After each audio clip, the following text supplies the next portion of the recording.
Morning, crew. How's it going? I'm just getting set up. I'm running a little bit behind today. Apologies.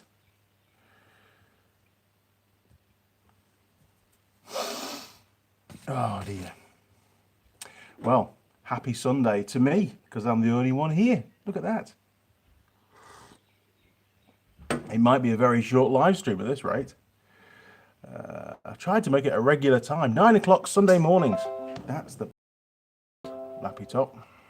Oh, we've got two people on board. Morning, Keith. Oh, dear. What's going on? Oh, there we go. That's what I need. I've tried to be really technical this morning. And I've raised my laptop to the same height as the camera. How clever is that? Honestly, wonders will never cease. But I think we're there. All right, let's try and bring it a bit closer because you can't actually read it where it is. Are we out of the camera? We are. Oh, look at that. That's even better. Brilliant. It's, who have we got there? We've got Jim. Morning, Jim. Or should I say 5 o'clock in the afternoon on Saturday? No. How could it be? Oh, it is. Yes, it's Sunday. God, honestly, I'm completely off it today. Yeah, 5 o'clock Saturday afternoon because it's Sunday morning here. We've got Adrian Edhouse. Good morning, Adrian. Your audio video feeds seem to be out of sync. Oh, not again. You're kidding. What I have done today, just to give you some background, I have connected, because the camera is my phone and I've got the laptop to see basically all the communication, the comments. I've connected the phone to the Wi-Fi this time as opposed to using its data. So we'll see if it's any better. I don't know. It should be really, because like the Wi-Fi router's just up on the shelf. And more on that shortly, because there's been developments on the internet connection. Anyway, let's have a quick catch up. So yes, Keith, always there. I appreciate that, Keith. Thank you. Adrian, yes. Okay, well, we'll have to monitor that, Adrian, and see how things pan out. Bob Kinney, hello, Andy. Good morning, Bob. How are you? And thank you, Adrian, for the information that you gave us. Keith, no chance you'll have a live stream that I'm not. No chance you'll have a live stream that I'm not watching. Cheers, Keith. Jim Haynes, same as Keith. Thank you. EDS 63 Olds. Cheers, Andy. Good morning, sir, or afternoon, or evening, depending on where you are. Keith, it's kind of like watching a Godzilla movie. Lips and sound do not match always. Kind of fun. I've watched plenty of other people's live streams, other channels' live streams, and they don't seem to have the same problem as me. So this must just be a unique thing for the Andy Mechanic channel. I did get the other day, arrived yesterday, in fact. No, day before yesterday, a new Samsung S20 Ultra 5G enabled phone. Because the one that I'm using is about 4 or 5 years old. It's only an S6. Not that I'm tight. I did buy an S9, but it's crap on the filming, so I didn't bother using it. So it's still sat in the drawer, brand new. If anybody wants an S9, let me know, because I've got one going cheap. Now, yes, so hopefully with the 5G compatibility, and I've just got, that's a great segue. And I'll open it with you now. This came in the post from Vodafone. Let's have a little look. Oh man, my arm hurts too much, honestly. Still got problems with my right arm. It hurts right from the elbow, or just about the forearm here, through the elbow and right up to the shoulder. Don't know what's going on. Not happy. Right, documentation that you don't see. Don't need that anymore. Right, we've got a Vodafone 5G modem thingy. So hopefully, that's exactly the same, honestly. I don't know. I'm not a tech guy. There you go, look. That's the stuff to do with it. So if you see what it's all about, that would be great. Now, where did we get to? Yes, the audio sync. Hopefully it'll get better. Al Elish. Hi, Andy. I'm here Saturday, 5 o'clock, here in New York. Cheers, matey. Cheers, Al. Bob Kinney, Wi-Fi extenders will help in the shop. Well, yeah, I suppose they would, but it's not that big. It's only 8 meters by 5 meters. It's a bit like somebody's front lounge. And it's just here. I have a dedicated link just for the workshop, and we have a separate one for the house. Currently, it operates 4G. It's called New Zealand's Rural Broadband, and it essentially just uses a SIM card, and the tower is line of sight from the workshop. Oh, I'm giving clues away to where I am now. You'll be able to work it out, maybe.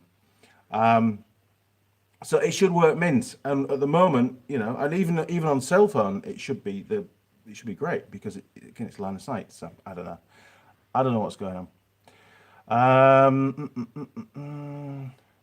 Simon, good morning, Simon, or afternoon or evening. Good evening, he says. There you go. It's obviously evening over there. I'm terrible with time zones. Steve, morning, Steve. How are you, mate? You good? Great to see you on board, to hear you on board. It's awesome. EDS 63, Eds. That'll do. Eds. I'll call you Eds. Sorry, mate. Eds. Thank you. It's always difficult with these little names, isn't it? New Level Auto. S20 is a nice piece of equipment for sure. I set it up last night. The screen is phenomenal. It's a lot bigger than my current phone as regards physical size.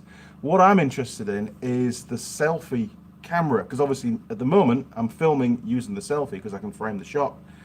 But on the S9, the focus would do face recognition, and it would recognize my face, focus on that, and the next minute it would jump and focus on some of the background, and then it would try and focus on me, and it would pulse in and out on the focus, and I could not turn it off. I Googled it.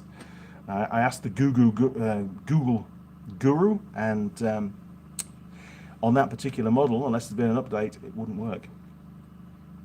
New Level Auto, playing tennis. Yes, we are playing tennis, Keith. Over to you. Stephen Swack, where are the girls at? Well, Tool Girl Lilli and Tool Girl Holly and Tool Girl Sam are all up in Auckland at this point in time. Oh, geez, bit of sleep there. Tool Girl Jade, I have no idea where she is at the moment. She's sometimes down in Wellington, sometimes in Christchurch. I don't know. I've not been in contact with Jade for a while, actually. We've got to get back in the shop, to be honest. I keep seeing her Facebook posts and stuff. It'd be great to have her back.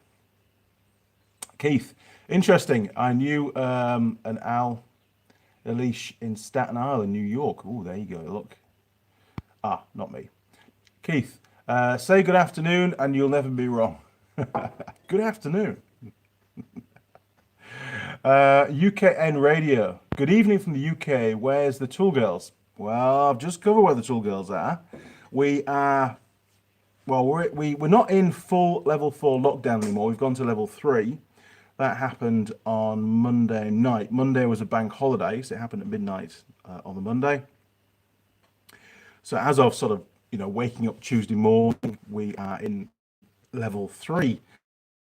And to be perfectly honest, for somebody like me, level 3 doesn't really make any difference to level 4. If you can work from home, you have to work from home. Officially, I'm on leave. That's the bottom line. I am doing quite a bit of work for my day job, but officially I'm on leave, which basically means that I can also crack on and get some more of the workshop done. But I am conscious that I've got to keep support to the dealer network. And the dealers themselves are extremely busy now. They're, I would say, running at 90% capacity at some dealerships. Others, maybe not quite so much, but they are very much earning money again now. And there's plenty of bikes going through, and they need technical support. And that's what I do. Now then. Okay. Can you prove it, Al? Funny. Bob, S20 camera is phenomenal. Well, I hope so. And I hope that'll complement the 5G. And of course, obviously, the not so much the live videos, although I am conscious about the quality on live streams sometimes. I do try to edit the videos up best I can. I won't use 4K. I need a much more powerful PC to edit that, and it just takes too long, to be honest. And storage, you know, I've already got about 12 terabytes of footage stored away.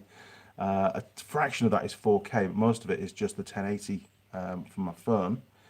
And storage is a real problem. It really is, especially reliable storage. I think we're going to go for a RAID setup this year, once funds will allow. Now then, Al, my project car is a 1965 Volvo 544. Nice. Classic now, 1965. That's great. Daniel Black, when did you move to New Zealand? Well, I moved to New Zealand. Well, I left the UK on December the 29th at 9 a.m. 2008. I arrived in New Zealand from memory. I don't remember the day, but it was the 20th of January, so some 3 weeks later. And I drove 6,000 kilometers through Europe in my long wheelbase Nissan Patrol with a trailer on the back that was about 1.5 tons overweight. The whole rig was weighing in at about just over 7 tons. That's the truck fully loaded, overloaded, and the trailer overloaded. And it was the thick of winter. There was deep snow going over the mountain ranges. And yes, we got stuck quite a few times because we were going the back roads. We didn't use motorways. And you can read into that what you like. Okay, there's a story there, and there'll be a video one day, but it just can't happen right now. Who are we now? Right, okay, so hopefully, Daniel, that's answered your question and given you a little bit of a tease for maybe a few years' time. UK and radio, I've noticed you do not have an Aussie accent, but something, but sound British. So are you, so where are your roots? Right, okay, so I consider myself to be Yorkshire. However, I was born in Kendal. My parents were away in their Mini Cooper in the Lake District in England on a weekend away or a week away holiday or something. I can't really remember because it wasn't really around, just what I was told. And Dad's driving was quite erratic in the old Mini Cooper, to say the least. Unfortunately, he did destroy that car a few months later. Fortunately, I wasn't in it. He ended up in a field. He went end over end 3 times in a field. Overcooked a corner. But again, another little story for another day. But I was born in a cottage just on the outskirts of Kendal. I don't know which cottage. I've never been given the address. But very quickly, through the night, I was sneaked back into Yorkshire and considered a Yorkshireman. So I suppose born in Cumbria, trying to be a Yorkshireman. But then I lived down in Leicester, or just outside Leicester, a place called Loughborough, for a couple of years when I was at college. So I've picked up a little of that, and you know, your accent can dilute. I try to stay as Yorkshire as possible. How's that? Timothy Hatcher. Hi Andy. Hi Andy. How are you? Love all your videos. Keep up the great videos. Punctuation, people, makes it a lot easier for me to read these things out. So Timothy, I'm good, matey. I'm really appreciate that you enjoy the videos. We did hit, drum roll please, we hit 50,000 subscribers a couple of days ago. Something which has come up quicker than I originally planned or thought it would do.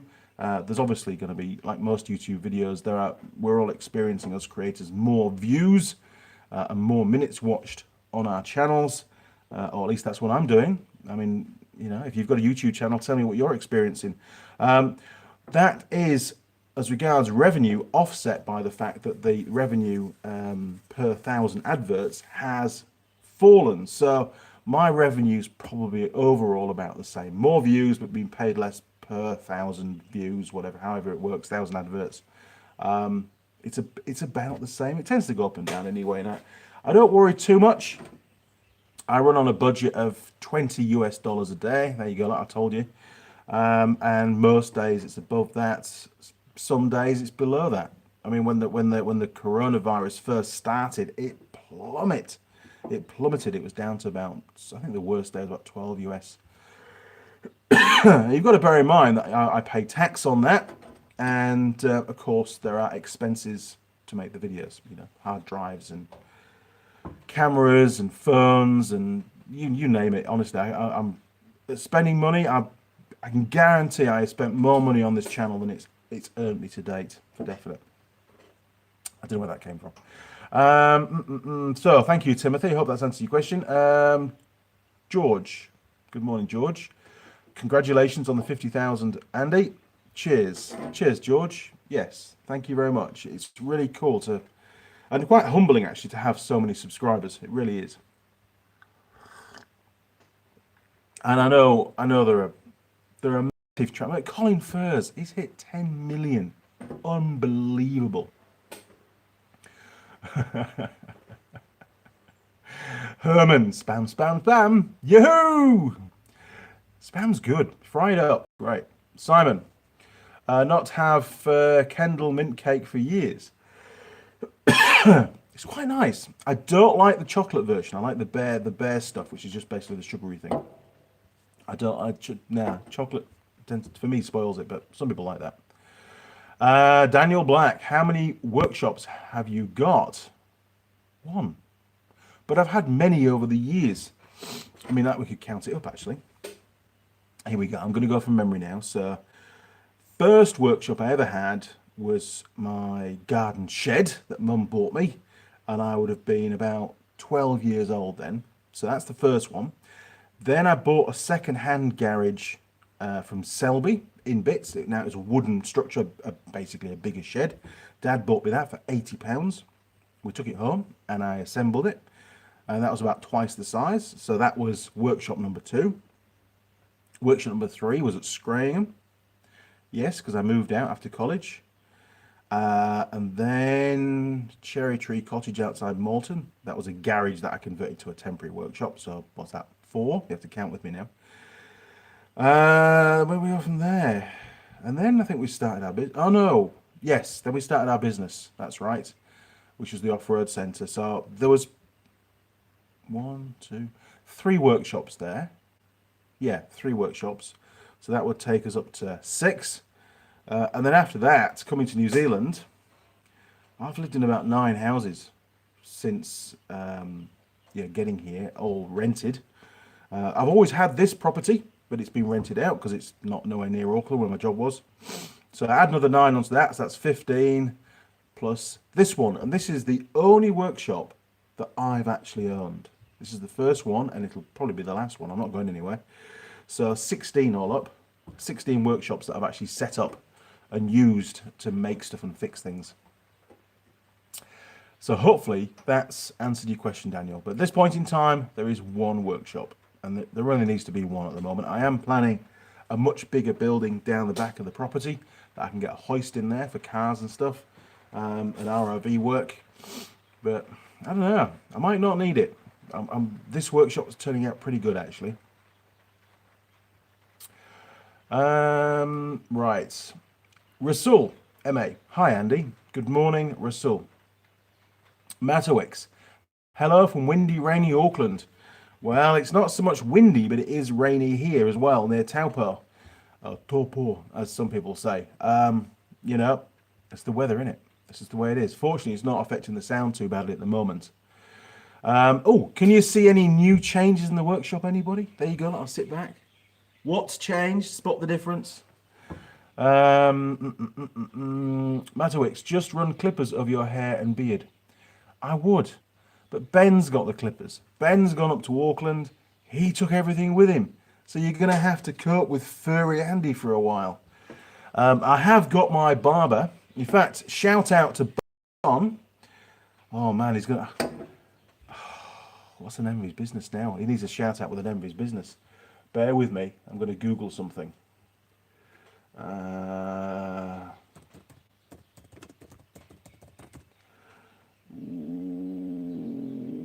Bespoke Barbers in Thames, New Zealand.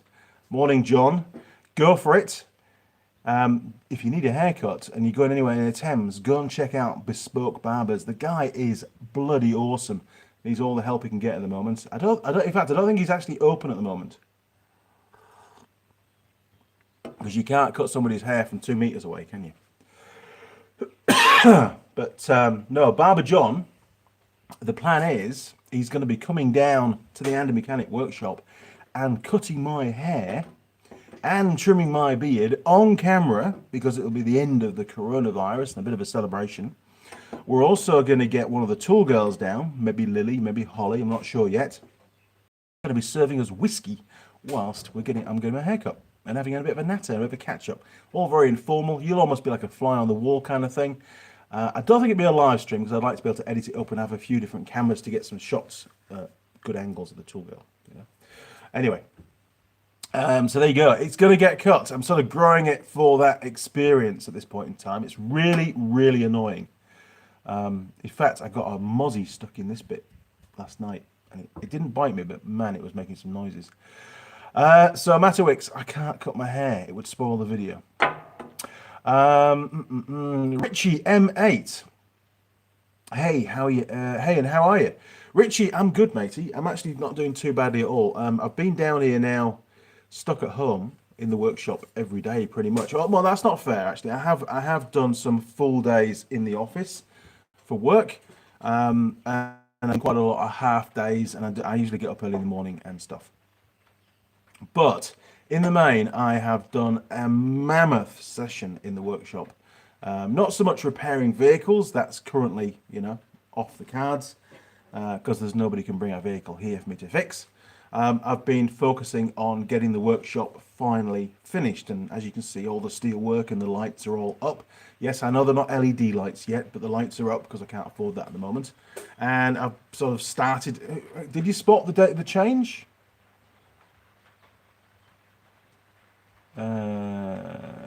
We can't get no. So nobody's spotted the difference in the workshop, really.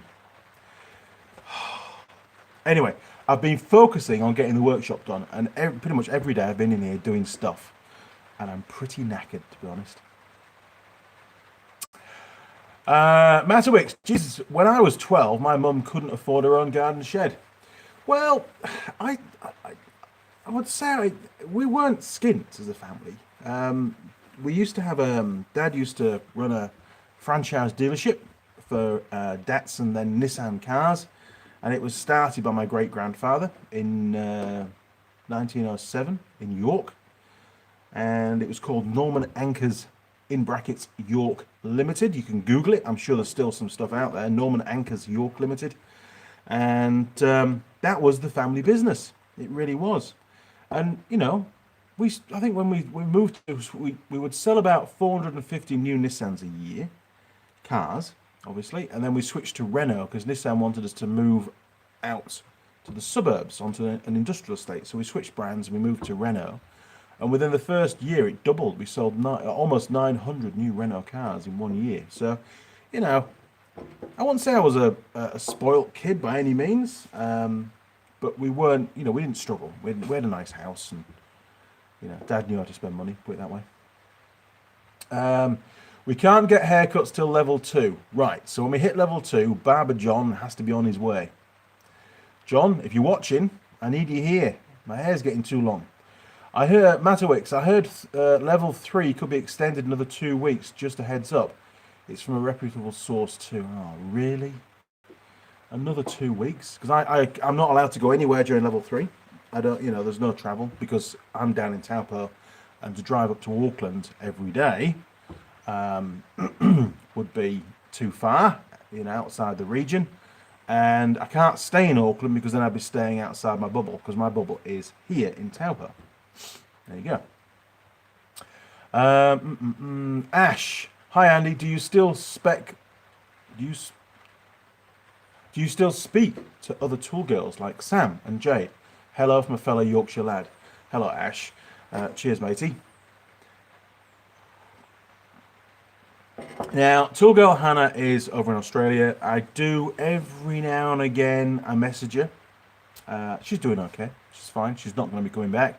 She's quite happy over there. She's got a career set up and everything now, so, you know, all is good. Sam, I text and had a conversation with about 3 months ago. She's okay. Tool Girl Holly and Tool Girl Lilli, I text on a very regular basis. Well, message actually on a regular basis. In fact, only this morning did I message Tool Girl Holly just to check that she was okay. Not that I didn't want to message Tool Girl Lilli. I'll probably message her tomorrow and check that she's okay. There are some other Tool Girls that I have no idea where they are. Tool Girl Ali, who was only on the show for a couple of, well, actually 3 videos.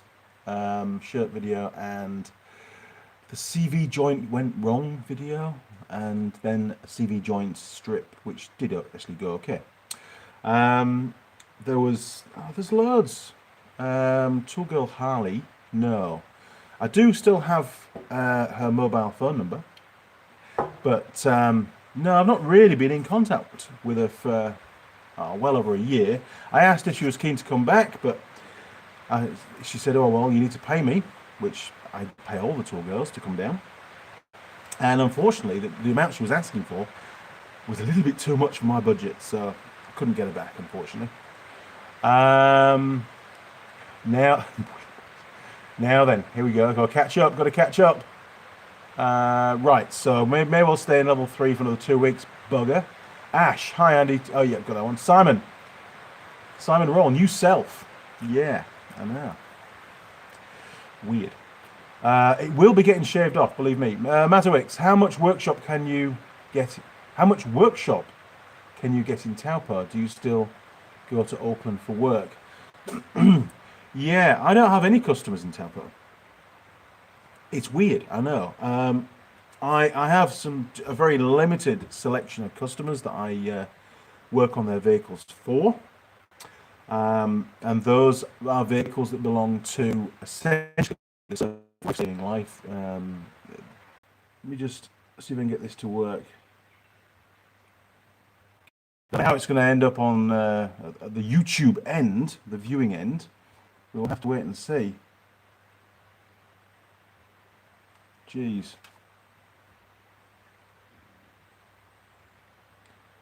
Is it going to work? Come on, YouTube. Don't fail me now.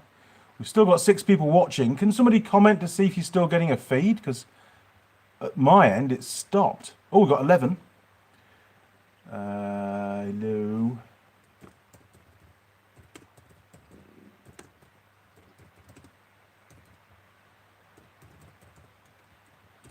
Oh, thanks, Simon. Appreciate that. I actually can't see anything on it, but maybe if I go back and back in again, it might refresh. Let's give that a go. I don't know. Sorry, my fault. Oh, yes, there we go. Look, right. We've sort of saved it. Don't go connection. The phone just shut down. Fully charged. It's on a charger, 100%. It just did its thing, rebooted. It must have done an update, I reckon, because now that it's on Wi-Fi, it will be doing updates. Message retracted. Sorry, okay.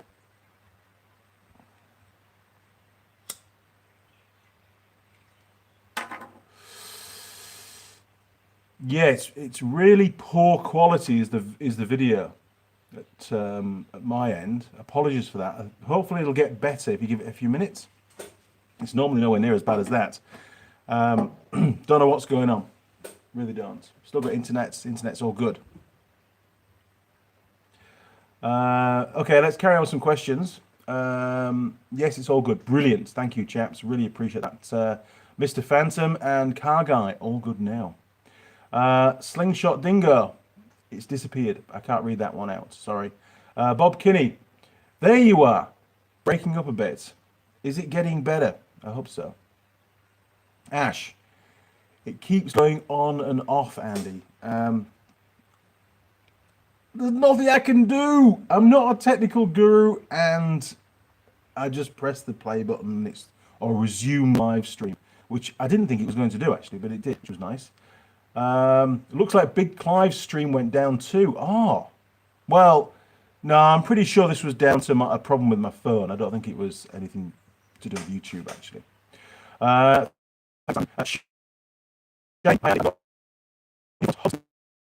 700. And there is quite a bit of run out. Is there any way to fix this? Cheers.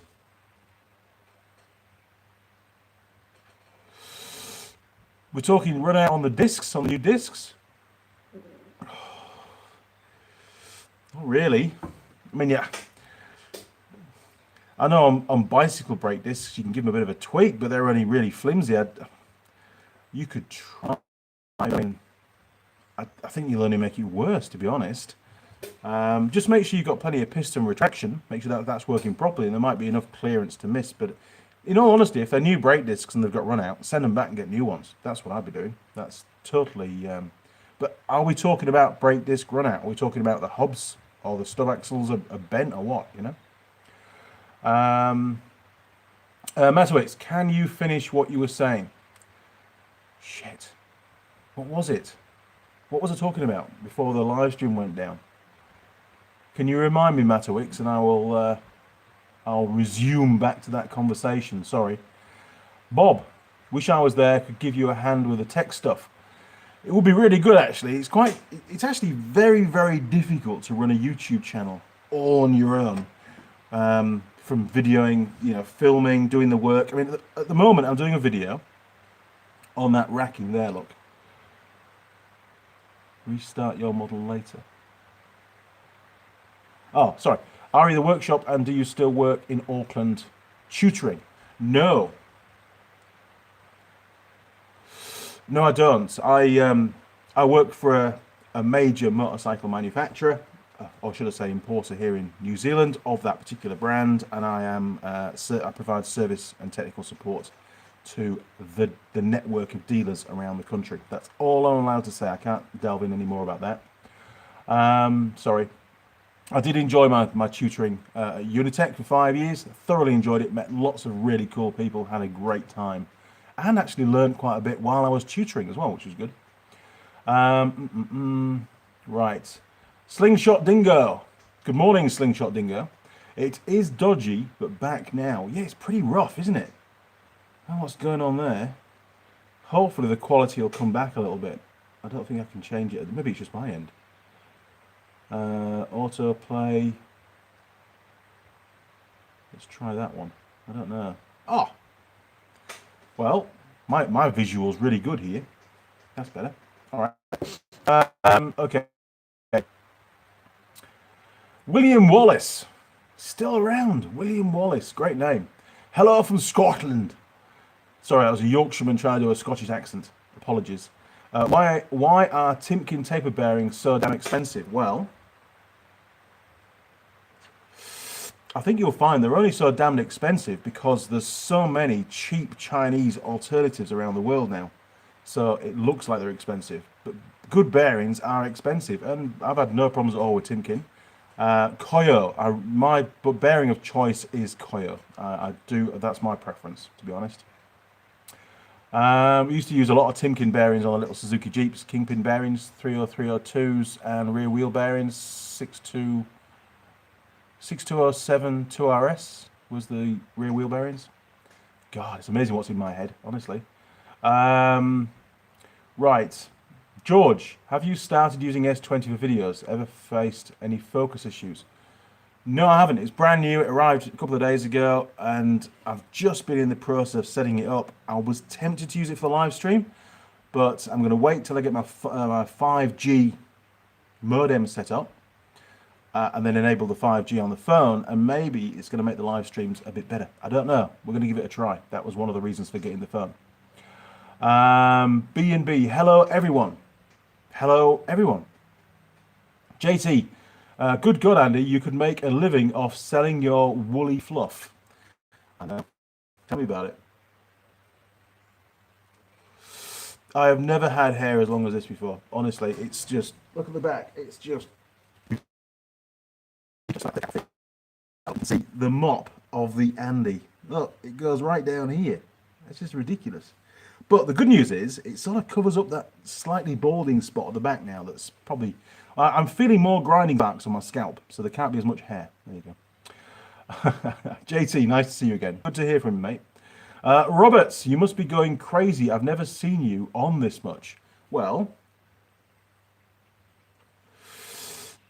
the biggest video output period was about 3 years ago. I was still at Unitech at the time. Well, it must be more than that, actually. Maybe 4 years ago.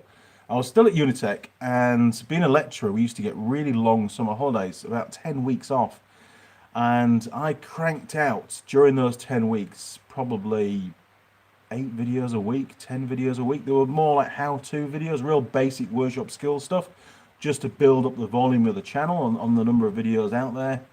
A lot of those videos actually haven't had very many views, so I might rework them, but it's going to take an awful lot of time to do that, to re-edit and and bring up to the current branding. But they should get more views, I think, because some of it's real basic stuff that people just entering sort of a workshop environment really need to know how to use certain tools. Robert He, you must be good. Yeah. Matowix, start. Bob, I was. Oh, I've got a wheel of death on my screen. Bob Kenny, I was going today 2 videos a day back then. You're going to watch 2 of the old videos a day. Well, they're all there. Yeah, if you can share them on any kind of media and try and get some more views on those, it'd be great. Matowix, yes, sorry, here we go. Start vaping. Smoking is too expensive. I know how. It's bloody expensive. Honestly, I've told Mrs. Mechanic we really should stop. So I think it's going to be on the cards. I have stopped once. I stopped for 6 months. I didn't start until I was 37 years old when I was in New Zealand. So you've got an idea of my age now. Well, you know my age because we did a birthday one, didn't we? Yeah, I gave up and then started again. So maybe I should stop. Oh my word. Scrot Cali. Hopefully that's right. Hello from Norway. I just wanted to say I am a fan of the channel and like to watch you and when you post video. Thank you very much. Good English. Excellent. JT, oi, wait a minute. I heard New Zealand moved to level 3. Doesn't that mean that business is open and people can move about? Well, I was waiting for that. We are on level 3, but we've been warned that there's very, very strict requirements under level 3. More harsh, I believe, than the level 3 that we had that preceded level 4. And it has to be contactless for retail outlets. So, you can go and get a takeaway, but you've got to order it over the phone or on the internet. And then it's in an area where you can go and pick it up. I don't know how they pay for it. It makes it very, very difficult. But yes, some businesses are back up and running. But also the rule is that if you can work from home, you have to work from home. And my job allows me to work from home. I mean, most of the time I'm on the road anyway, so it's not difficult. I do remote communication, emails, phone calls, all that kind of stuff.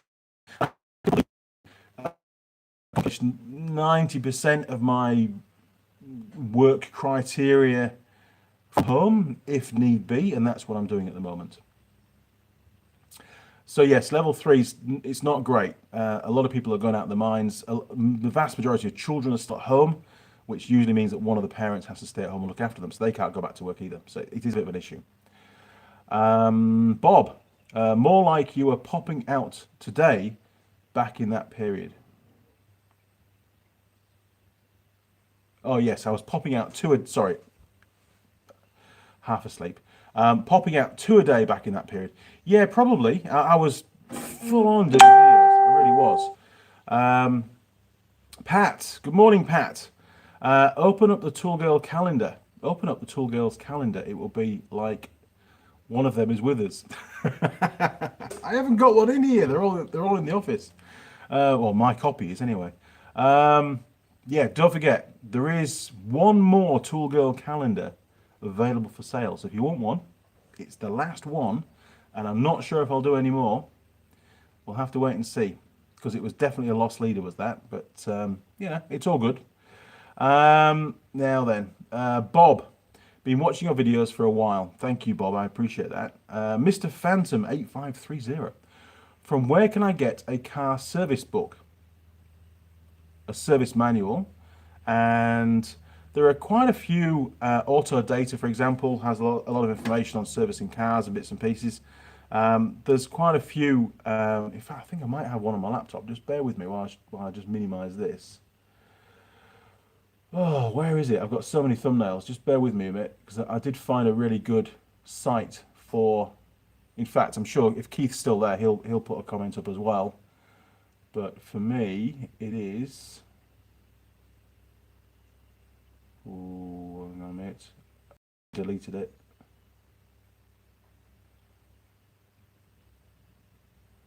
Sorry, there's about 100 thumbnails on here.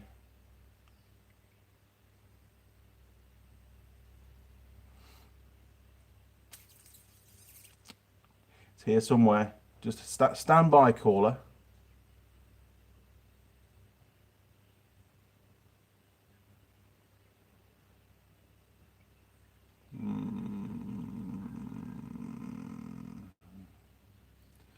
Oh man.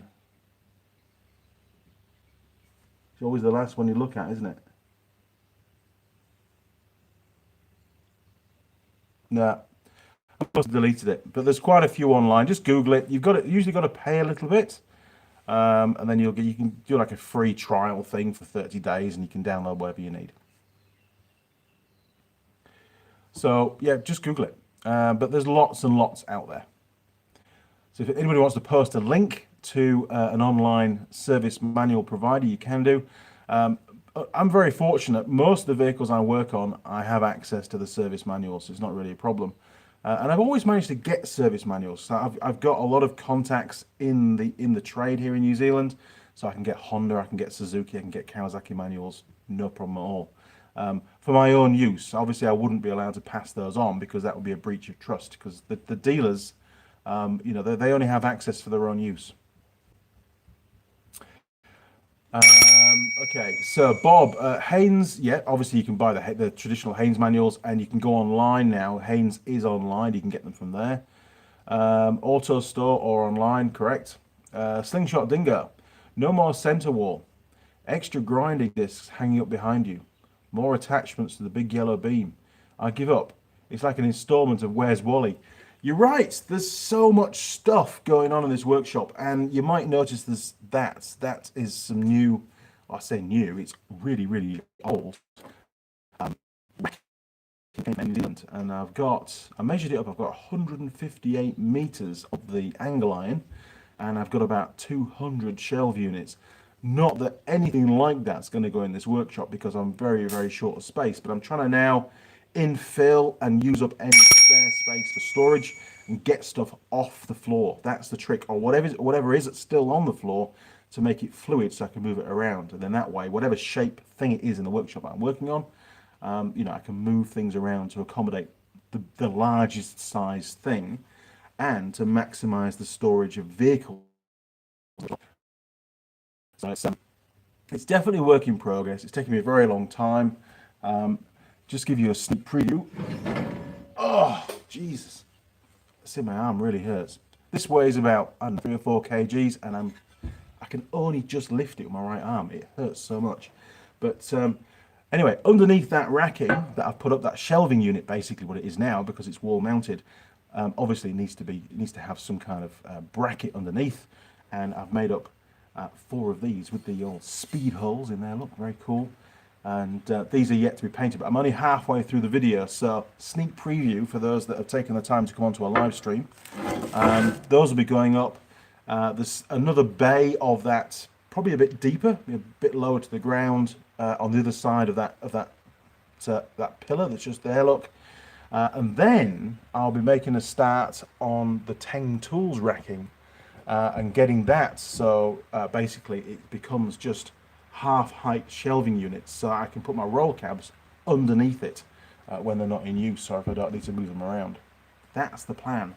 But there's a lot of work, especially when you start making stuff like this. I mean, I'm probably 4 days in, not full days obviously, but with filming as well, it takes a lot of time, and I'm trying to do a lot more montage stuff with the actual drilling and grinding and stuff, and trying to shorten the videos down, condense them, so there's more stuff in the video, and it's a bit faster pace. Maybe with a bit of music as well, but we'll have to wait and see. Depends how good I am at editing. Pat, nice. Yeah, I think it came out pretty well actually. I can give you some specs. This is 470 millimeters long, and it's got a little bracket at the back there. So the wooden beam, if I can hold it that way around, the wooden beam runs in here. That's the beam that's already vertically on the wall, and it has a bolt hole here, so it's super strong. It's got a bolt going through the beam, and there's 3 screws that go in as well. So that should be able to allow that racking to carry some pretty significant weight. And there's 4 of these on that 2-bay rack, and then there'll be 2 more on the single bay on the other side of the pillar. Oh, Jesus. Okay, we'll stick that over there. But all 6 brackets are now cut. There's 2 of them fully made, and the other 4 I still need to make. And once I've made those later on this afternoon, I've got to weld them up, make a few little bits and pieces. And each bracket's slightly different because it has a different role. Then I was speaking to Jared up at Forge up in Auckland, and he's sending me down a survival pack of paint and other bits and pieces, so I'll be using some of his paint to get them painted. But that should be arriving, fingers crossed, tomorrow, Monday, hopefully. But freight's a bit slow at the moment here in New Zealand. Oh my word, Stutzer? I can't pronounce, sorry. It's got some little dots over the L. Stutzer. Gaber. Hi, it's Gaber from the UK. I noticed you don't wear gloves when you're welding. Why? I have superpowers in my hands. I can pick up anything. And the skin is so thick. And a lot of mechanics are like this. Your skin gets really thick and leathery. And, you know, it sparks. You know, you get the odd burn now and again. But I have a lot more control. And to be honest, I'm often switching from welding to grinding, to marking out, to back to welding, and it's just something else, on and off with the gloves all day long. If I'm doing a lot of welding for hours on end, then of course I do have some really smart welding gloves. I can't remember where they are, but I did buy some. Yeah, there was actually a nice pair of TIG welding gloves because they're a lot thinner leather, and again you got more grip, so you can tend to keep them on. But I do struggle to get them the right size for my hands because my hands are quite chubby, unfortunately. That's just me. They've always been like that. Simon, think Haynes. Now do a Haynes on-demand service. Just pay for a day's access. That is really cool. Very useful. I'll have to check that out actually because you know, it's always good to have different sources of manuals. I did notice that they went online, that's for sure. Bob, sometimes you can find a manual online for free in PDF format. That's usually what I do, to be honest. I Google the crap out of it. And normally I will eventually find something that somebody's uploaded. I remember years ago when I was at Unitech, we used to teach, or I was asked to teach, the Borg Warner.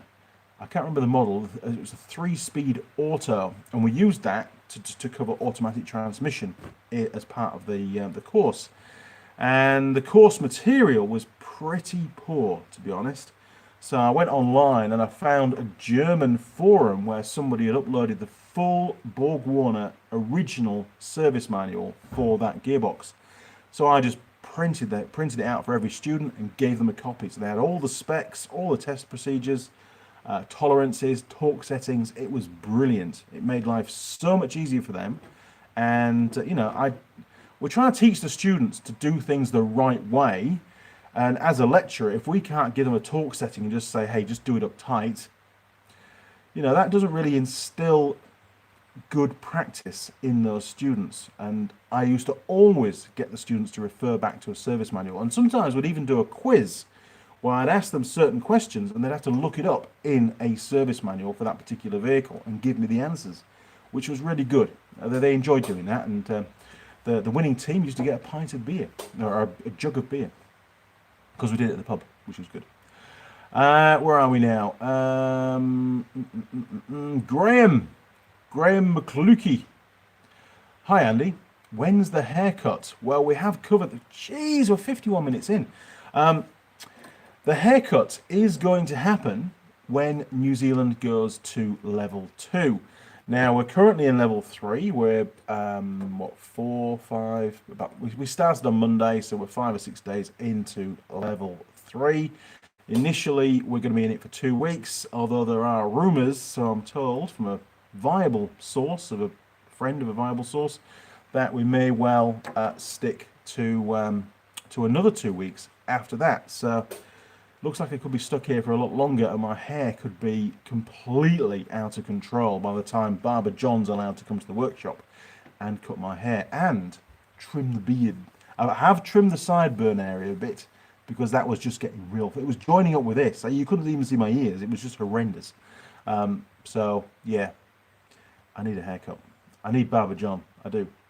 Connor, the shop is really coming together. Looks great. When do you expect to be done with the majority of the upgrades? Oh, it's like the fourth bridge, Connor. It really is. I mean, the jobs, I just keep adding to my list of jobs as I'm working and looking around the workshop. Oh, I could do that next. One of the things that I've got with the MIG welder is, back in the UK, I used to have the gas bottle mounted on the wall and have an umbilical cord for power and the gas feed to the MIG, so I could wheel the MIG around. Now, and it was a lot lighter. The reason that I did that is, believe it or not, one of the workshops we had, we couldn't even afford to concrete the floor. It was an old barn and it had a gravel floor. Imagine working on a gravel floor trying to jack vehicles up and put them on axle stands. It was a nightmare. And trying to move the MIG around with the gas bottle on, it used to just dig into the gravel. It wouldn't work. Couldn't do it. So I had to remotely mount the gas bottle, and it was tethered to the wall via a chain, standard practice for a workshop. And it worked really well. And that's something which I'm going to be doing again in this workshop, so that I can actually put the MIG under one of the workbenches for storage, whereas at the moment it's just sat here next to me at the side of this bench, taking up valuable floor space. So yes, things will keep going. At the moment it is fast paced because I've got plenty of time to do it. But once normal work resumes, things will slow down. I know I've already got a stack of ROVs lined up to do servicing work on for the surf lifesaving. That's going to, dramatically reduce my input, both to repairing the work on the workshop, but also on video content, because I'm not allowed to video the work on that particular brand of ROV. I'm just not allowed. And most of it's basic servicing work, and most of those videos are already done. And they're on the channel.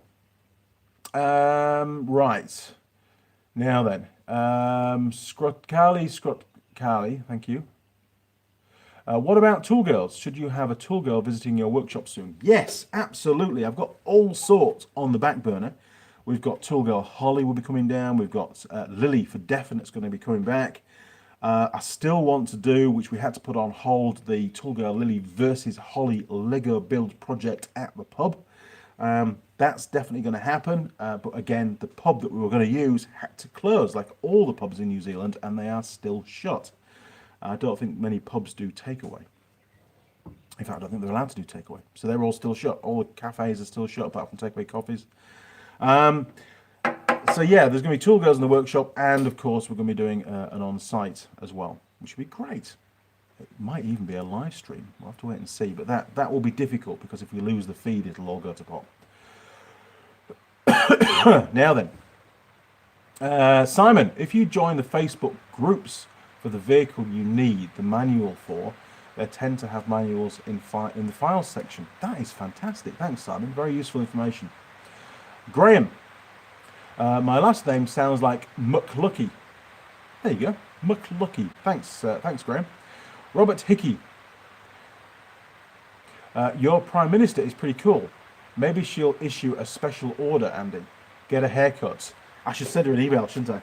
Andy Mechanic needs to go to a barber's. I need special release form to leave the property and go to the barber. Or for Barber John to visit here. How's that? That'd be more fun, because then we can have whiskey and stuff.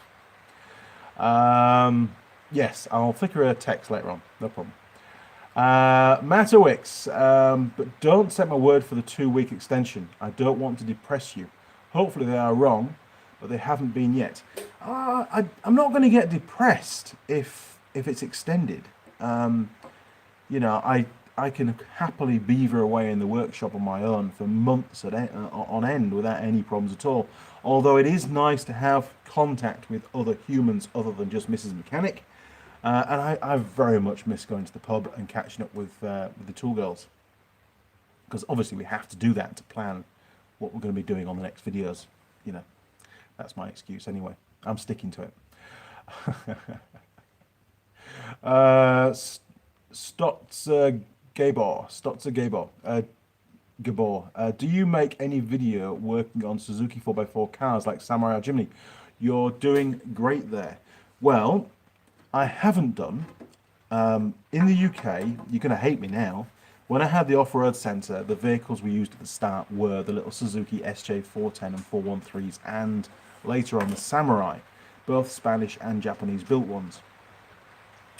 I purchased over a 10-year period 327 of those vehicles to use either for parts if they were in really bad condition, or to go on the fleet as hire vehicles for the site. And then after 10 years, we started to put a few Nissan Patrols on the fleet as well, they were phenomenal machines. Didn't require anywhere near as much maintenance. Very, very robust pieces of kit.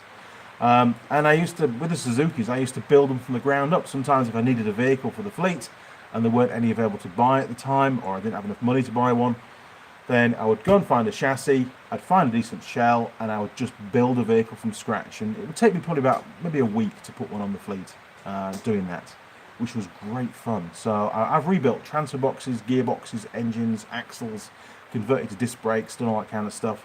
Disc brakes on the rear, by the way. Normally they're just drum brake on the rear, and they were a bit of a nightmare in an off-road environment. But yeah, done lots and lots of work on those. Bringing it to current, I have been looking around and was very actively looking around for one of those vehicles pre-lockdown to purchase as a project vehicle, so that I could do lots of videos on one of those vehicles, rebuild the engine, the gearbox, the transfer. It would be a good side project. It wouldn't be every video, I would just do bits every now and again, and it would be a bit like Project Big, I suppose, but with other normal videos laced into it as well. It's on hold. Can't go and pick one up. There's still a few in New Zealand. They are very, very expensive compared to what they were in England. So, again, funds are a bit low at the moment because I don't have... The only income I've got is my day job and obviously YouTube. Oh, don't tell me I've got the plague. Again, then that's going to give us a bit more of a budget to buy one of those. So yeah, hopefully by the end of the year we'll have one of those, and some videos will have already gone out. Now then, sure. Right, next one. Matterwicks, I thought the Tool Girls did it for free, like for publicity. No, they don't. The only time that they don't get paid is if it's a new Tool Girl and she's just doing her first sort of test video, which often will go out on the channel, just to engage you guys for some feedback as to whether they've earned the honours of being an official Tool Girl or not. I have actually rejected a few over the years, I must admit, but no, I do pay them. I think it's only fair to pay them. They're doing a day's work, and especially with them being down at Taupo now, and the girls all live up in Auckland, it's a 3-hour drive just to get here and a 3-hour drive to get back. Sure, they usually stay over here one night, or I'll book them into a local hotel and then we'll go back the following morning, or we'll do like 2 half days filming. So they'll come down Saturday morning, film Saturday afternoon. Sometimes we'll do something on a Saturday evening. With Tool Girl Holly, we did the Lego build, and then film again Sunday morning till after lunch, and then I'll take them back up to Auckland on the Sunday afternoon, and then I'm at work for Monday morning. That's sort of how it works. But no, you've got to pay them. Robert, lol. The One Civil Man. Hi, I'm back again. Well, welcome back. Matterwicks, I have a Hyosung 125cc scooter. I worked on Hyosung. I think they are a Korean brand. Well, I think they've got a lot more reliable. I'm trying to be polite now. When I was working at a dealership on the North Shore, there was a Hyosung franchise within the building. It's a different business, but that workshop ended up doing a lot of work on them, especially warranty work. And the early ones that came to New Zealand were plagued with engine problems and wiring faults. But I don't think they're that bad now. They've certainly improved, and they were very, very popular. The 250 GTs were very popular as a first-time motorcycle for learner riders, and there was hundreds, if not thousands, of them on the road. So you're bound to see a few failures, given that volume of vehicles or model on the road. Other than the too bad. It is raining quite hard now. Maybe you can hear that. I just got up. Bastard, you just got up. I've been up for like 3 hours already. Bob, my current project, having my 2009 Vulcan Classic 1700 rebuilt. Good job. Are you rebuilding that yourself? It's not really a project, somebody else is rebuilding it, but anyway, all good. The one civil man. What would be the best way to stretch fuel line over a nib? What's a nib? I need to clarify terminology there. Stretch fuel line over a nib. Okay. We'll come back to that. Matterwicks, you ever go to the Miranda Hot Springs? I used to go to the holiday park there. Great hot pools in the park. No, never been, don't know where it is. Let's tell me more. Are you on fibre broadband? No, not at all. This is a very rural property, and I use what's called Vodafone rural broadband. Basically, it's like an aerial on the side of the workshop, a transmitter, receiver, which uses essentially a SIM card and data. So I have currently, in fact, I've just changed. Got the new modem. New modem arrived the other day. Just changed modems. Just changed plans. We've got 600 gigabytes a month now, and that'll be on 5G. But I've not activated 5G yet. If I have to, I might just need to plug the modem in. I don't know. We'll find out. But no, there's no fibre around here, not at all. We're too rural for that. Matterwicks, who is the cameraman when you are in a Tool Girl video?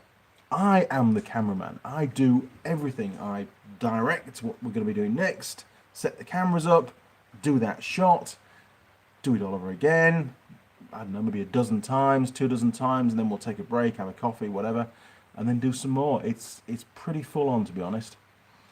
You might notice that there's very, very rarely you'll ever see the camera actually, moving around the workshop. They're always static cameras, and that's something which, a bit of a giveaway that there's nobody actually managing the camera.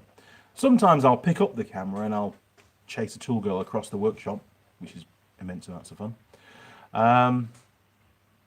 Now then, Matterwicks, my Hosung is a 2013. What years are the bad ones? Well, we're 20 now. It's 7 years ago.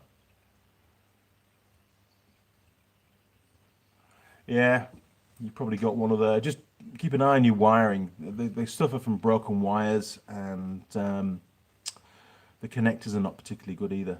And fuel tanks can leak. But that was on a cruiser. It was a Hoysung, I think it was a 650 cruiser, and the fuel tank was down.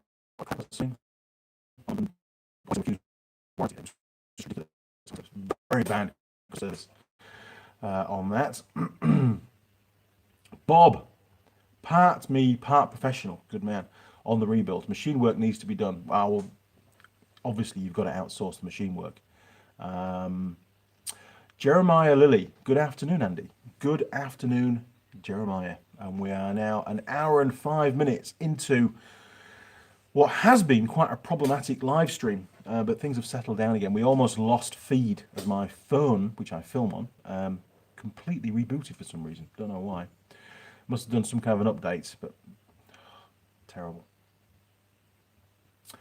The Once of Man, like the thing you connect fuel line to the fuel tank. Ah, okay. Right, so you're trying to expand the fuel line to get it onto a steel union or a nipple kind of thing, what I call it, or a flange. Okay, well, what I usually use is just hot water. You get your official Andy Mechanic mug, you boil the kettle, you put the boiling water in your mug, you put the fuel line in the mug, wait for it to heat up, take it out, push it on the pipe. Sometimes it takes 2 or 3 goes, but that normally works. The One Silverman, thank you for doing the live streams. It connects me with the outside world. No worries. Well, this coronavirus is exactly the result of why I'm doing these live streams on a Sunday.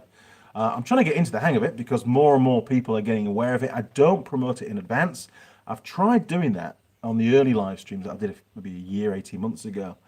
And I set the live stream up and do the thumbnail and everything, and YouTube promotes it out to all the viewers. And then for some unknown reason, maybe it's just me because I'm not very tech savvy, but I'm unable to access that live stream to actually begin it. It just wouldn't let me start the live stream, so I had to then start a fresh one, which only caused my apologies. Until further notice, there'll be a live stream starting at 9 a.m. every Sunday. So whatever time this one started where you are, that's the time it will start. Rubber. Well, rubber definitely gets soft when you put it in boiling water. It should be fine. Matterwicks, Miranda Hot Springs by Thames. Look for them up when you look them up. You will like it. Insert Ted. Okay, I will. I'll do that. I do go to near to Thames. I might be able to stay in Thames one night. We'll have to see how my routes pan out. Martin Sheenan, not a flame. No, don't use a flame. No, hot water, boiling water. Stutz Gaber, you just did, haha. Okay, you've lost me now. The One Civil Man, thank you for your advice. I have one more question, and that is how to fix off-brand 49cc quad that floods. Well, if it's flooding, then most people would consider that it is float height. Usually isn't float height. It might be the float valve, the actual seating point of the valve has worn or got damaged and it's not actually sealing properly. If you check out, there is a video, a really good, I mean, I'm saying this myself because I did it, but there is a really good video, and I'm basing that on the responses that I've had on fixing a leaking carb on my channel. And it covers all the basic, most common failures. And one of the big things that it covers is there's an O-ring, usually on most carburetors, between the float valve seat, the brass seat that's in the aluminium casting of the carburetor body. And there's an O-ring that seals between the brass seat and the aluminium body. And that O-ring perishes, so then you get fuel leaking down the outside, between the outside of the valve and the casting. And that often, that unmetered fuel is why the fuel level is too high and overflows in the carb. So check that video out. If you've got any further problems, then come back to me and I'll try and help. But that video should cover 95% of the issues. Robert, a little Vaseline can help as well. It can. Good idea. The One Civil Man, my mum just dropped a plate out the window. Any particular reason, or was that intended? Herman SR, you should let your beard grow long and get rubber bands on it. What? That'd be cool, just like Captain Lou Albano used to do. Honestly, rubber bands on my beard.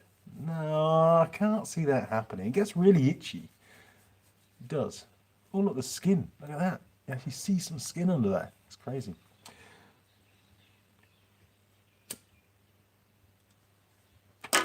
I do like these live streams. They're good fun, aren't they? How many people? We've got 39 people and 23 likes. I need more likes, guys. Come on. Click the like button. It doesn't cost anything. Nope, it was meant to be the recycling. Fair enough. Herman SR, Google Captain Lou. Okay, hang on then. All right, hang on, I'll do that. Captain Lou.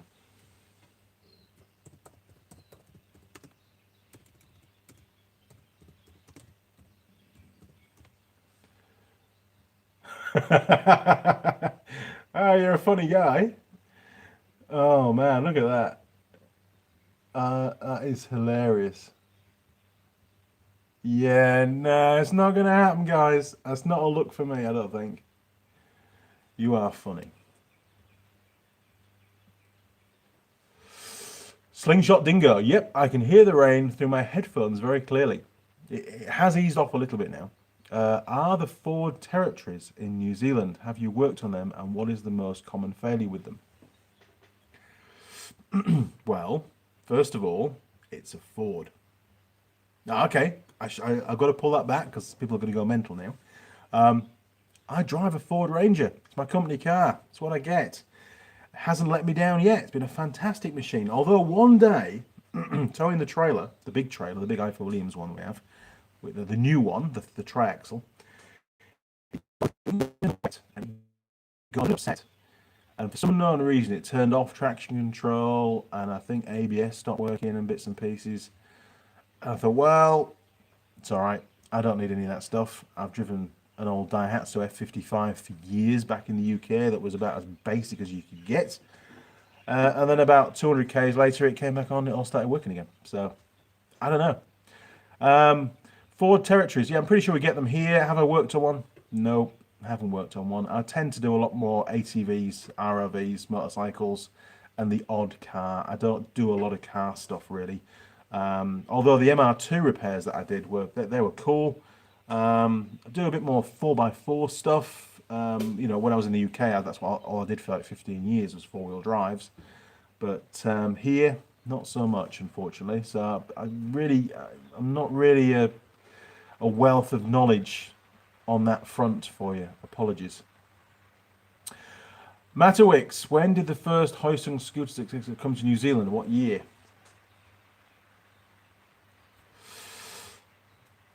I think they came pretty much when I arrived, so 2010, 2011.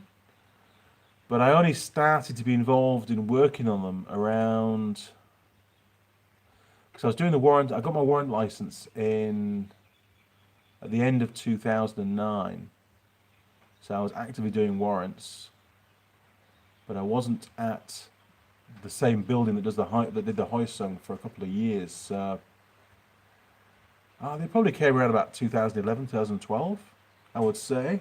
But I'm going from memory. I wasn't really that engaged in that side of the market at the time. One Silverman. It was raining at all. It was raining all night and just stopped here in Auckland. Yeah, I think it was raining most of the night here too as well, actually. Slingshot Dingo. Ooh. Sorry, mate. Apologies. We'll have a 10-second silence there for my lack of knowledge on Ford Territories.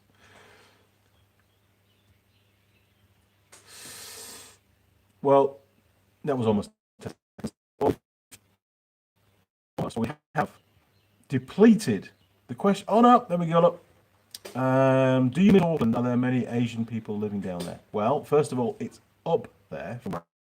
It's north of Taupo. And yes, it's full of Asian people, more every year, most of them in the form of students, although I imagine that they're probably not there at the moment. They're probably all still back home because they weren't allowed to fly here. I don't know. I know the universities are all sort of on hold. Ben's doing a little bit of work for his course, but there's not really a lot going on at the moment. Everything's on hold, basically, due to this bug that's going around called coronavirus. Do I miss Auckland? Well, I go to Auckland on a regular basis, so I don't really miss it, and I sure as hell don't miss the morning traffic. When I used to live up at Silverdale and had to commute to East Tamaki most days, when I wasn't out on the road visiting dealers, the record was 2 hours and 15 minutes to get to work one morning. It was just horrific.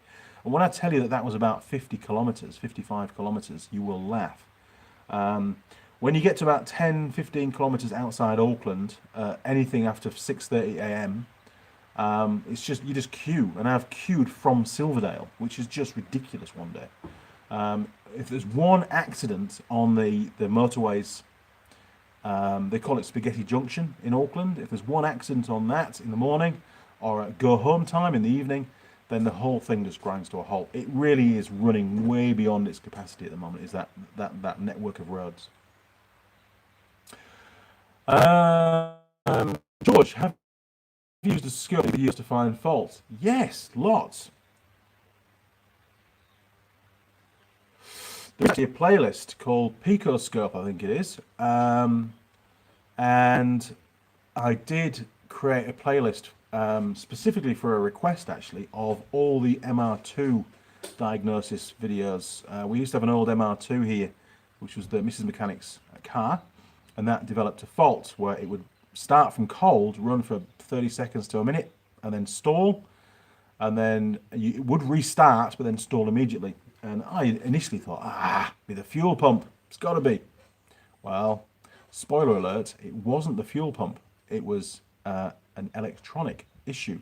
And that series of 7 videos, if you go and follow it, they are quite long, but it highlights the importance, or should I say the necessity, of using a scope to sometimes diagnose faults. They are a fundamental part of diagnosis on automotive vehicles now. And as you know, I'm sponsored by Pico Technology, who make the Pico scope. Fantastic company, and they're really good scopes. And they don't financially support me, but they did send me across a couple of 4000 series scopes. One that I have on loan around New Zealand to try and educate and to train up technicians on using oscilloscopes, and one that I have here up on the shelf. I've also got a little 2-channel one as well that's got a frequency. It produces an output as well, which is actually sometimes quite useful. So I'm going to keep hold of that. Now then, a generator. Yeah, there we are. Look. Now then, yes. So George, there are lots of videos using the scope that you can check out. Some of them show you how to obtain certain waveforms to test certain components, and there's also the MR2 stuff. There will be more at some point, but at the moment I'm just full bore getting the workshop sorted out. There are no vehicles coming in, no vehicles are allowed to come here, so I can't use the scope for diagnosis on that. I do use the scope regularly at work for my day job to assist in diagnosis of weird faults on various vehicles, basically. But I can't make videos on those because they're a particular brand that can't appear on the channel in new videos, current videos at the moment. There's plenty of videos covering that brand before I started working for that manufacturer. Sorry, a bit complicated.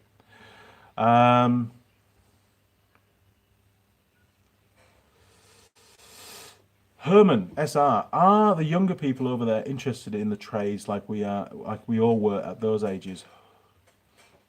There is definitely a reduction, especially in the automotive industry. Getting new blood into the industry and trained up to, a decent knowledge and skill set is getting harder and harder. Plus, a lot of the motorcycle shops prefer to take on turnkey mechanics, guys that are fully qualified, fully trained, highly experienced, and can just get on with the job. They don't like, for some unknown reason, to invest money in training. Some do, don't get me wrong, there are some out there, but they're not the norm. It is a real problem. Plus, there's not that many courses available in New Zealand for the kids to train up on anyway. It is difficult. The One Silver Man, how do you make a 2-stroke quad bike quieter? Well, just make sure that the silencer or the muffler is well packed. Over time, that packing deteriorates. Now, most mufflers are not a sealed unit. You can just unbolt the end piece, pull out the tube with all the holes in it, pull it out, and you can repack it, and that should quieten it down. I think it's fiberglass wool and stuff you can use for that, but you can get the proper stuff as well. You can buy that from a motorcycle shop normally. Or online, you can get it online. Matowix, what does your tattoo say on your wrist? What does it say? It says, in Hobbit language, to yourself be true. So there you go. That was Eloise, my youngest daughter, has the same on her wrist, and it was a message from her to me. Be true to yourself, Dad. Now then. Why did you leave the UK? Oh man, that's a very long story, but in a nutshell, it was due to the global financial crisis. I ran my own business in the UK. There's no secrets about that. Did it for 15 years. It was an off-road driving centre. We relied heavily on tourism. And I was just telling Mrs. Mechanic the other night, actually, that our business would definitely have folded in this current epidemic or pandemic that's going around. But at the end of 2000, or from about August 2008 onwards, we basically didn't really, we saw a huge drop in sales. And when we got to September, 7 of our large corporate days, because we did corporate events as well, team building days and stuff, 7 of those cancelled in 1 week. They cancelled, the cancel notifications came through towards the end of August. And that really, okay, they'd already paid deposits, so we'd sort of still made the same profit out of doing the day without having to actually do the day. But it was a real, wake-up call to what was happening to the economy. And from that point on, the UK economy just, by 4-stroke, the UK economy just demised from there on, and I had to make a decision, and we were out of the country by the end of December. Easy as that, done. One of the deepest regrets I've ever had in my life was turning my back on that business. But, the reality was it was not going to survive anyway. And by leaving when we did, we were able to at least get some kind of monetary value for the assets that the business had. It was a real problem and a very sad time, to be honest. And I'm never, ever going to forget the fun that I had running that business. It was a huge responsibility as well. We used to have hundreds of people on site, so there was quite a risk involved. Yes, there were accidents, but fortunately, over the 15 years, nobody died, which was a testament to how we ran it. And in the first 10 years, we provided 1.2 million off-road driving hours. That's a big number, and we were very, very busy. So I think we did a pretty good job, and it's a closed chapter. I do something different now. And I probably wouldn't be here with you today if I'd stayed in England. What do you recommend, MIG or arc welders? Oh, MIG, obviously. MIG. All day long MIG. So much more versatile, so much quicker, cleaner. Just everything about a MIG, to me, is just so much better. You can weld pretty much everything you need to weld with a MIG. Hang on. Okay, the one civil man. I like these small live streams because you can answer our questions. That's what I do. It's a chance to engage with me, for me to engage with you, spend a wet, miserable Sunday morning, having fun, and for you guys to learn a bit more about my background, really, and for me to try and address the questions that you have. Some of the technical questions I can't answer because I don't have the experience in that area, but I do what I can. AD, Tool Girls tonight?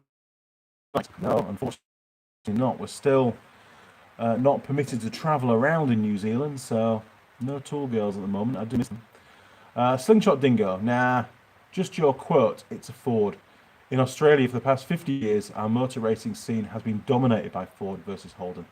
And a quote like that can start wars. It can, and that's why I did it, because it's just... But then I retracted it very, very quickly. I fully understand there's a huge rivalry between Ford and Holden supporters. The Ford GT40. I mean, I've been watching some videos on the racing that did and the developments, and of course the movie that came out about a year ago. What a phenomenal car, and testament to Ford to pulling out all the stops to making that work. One of many epic stories within the motor racing industry.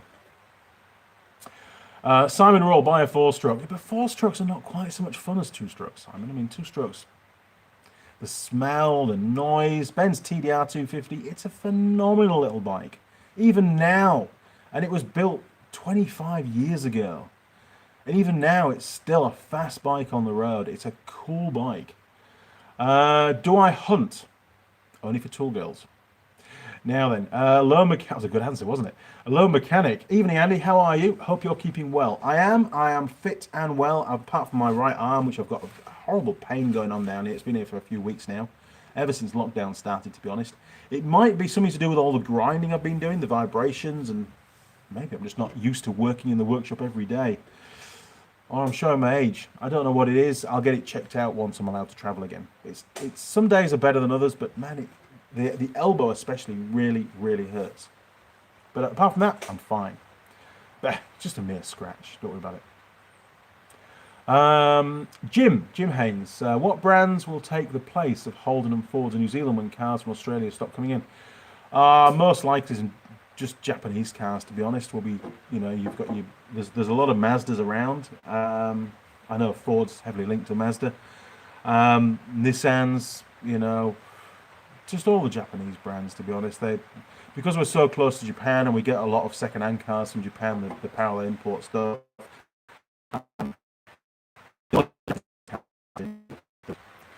Oh, hang on. Jim Haynes, that hissing noise, rain on the roof. It is. It's raining again now, so it's not a fault with the live stream. Matowix, so when my Hoisung stops running, going down the road, it's probably a wiring issue. There must be quite proof. Air filter box is $150 because you can't buy just the paper element. What? That's crazy. These manufacturers sure know how to sting you sometimes, don't they? Can you not get an aftermarket? But I suppose not if it's the whole box. That's madness. I can't say that if your bike stops it's going to be a wiring issue, but it might be. They are prone for it.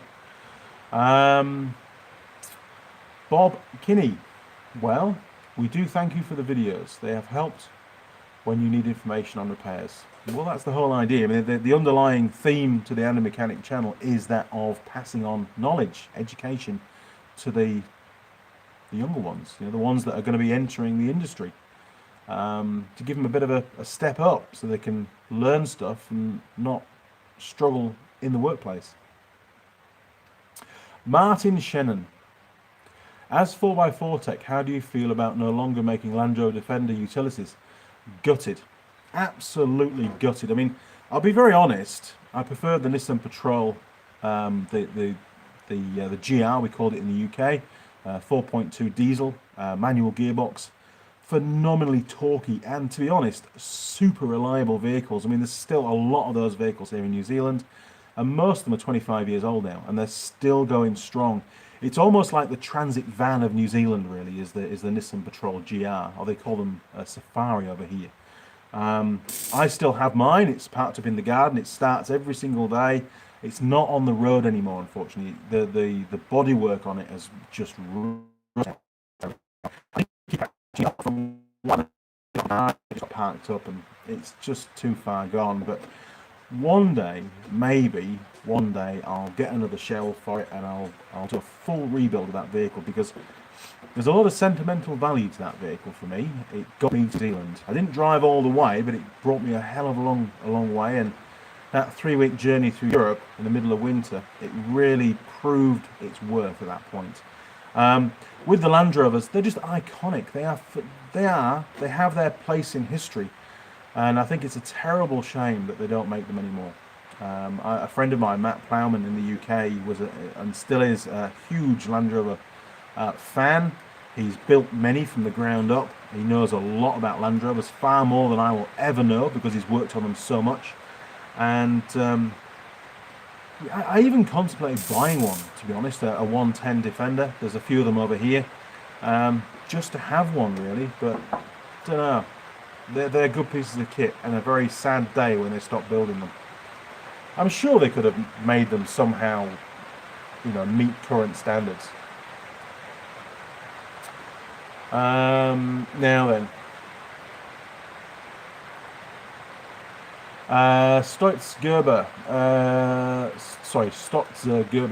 do you use air tools over electric ones? I used to use air tools an awful lot. It was my go-to for, you know, windy guns, even an air drill, yeah, but air ratchets, that kind of thing. I have them all tucked away. But I started to go to battery power. I've always had a Makita drill, Makita 18-volt drill, and then before that it was a 14.4 volt, and I think it was a 9 volt years ago. I used to buy one every 2 years, still do. You know, really good bits of kit. And I found when making the videos that using the electric power tools is better on camera than the air tools, because you don't get the airline leaks and stuff going on. They're a little bit quieter on camera. You've got no pipe to worry about to knock the camera. So there are other reasons that have made me go towards rechargeable power tools as opposed to using air tools because I make videos, if you get what I mean. Would I still use air tools in a normal workshop? Yeah, most likely.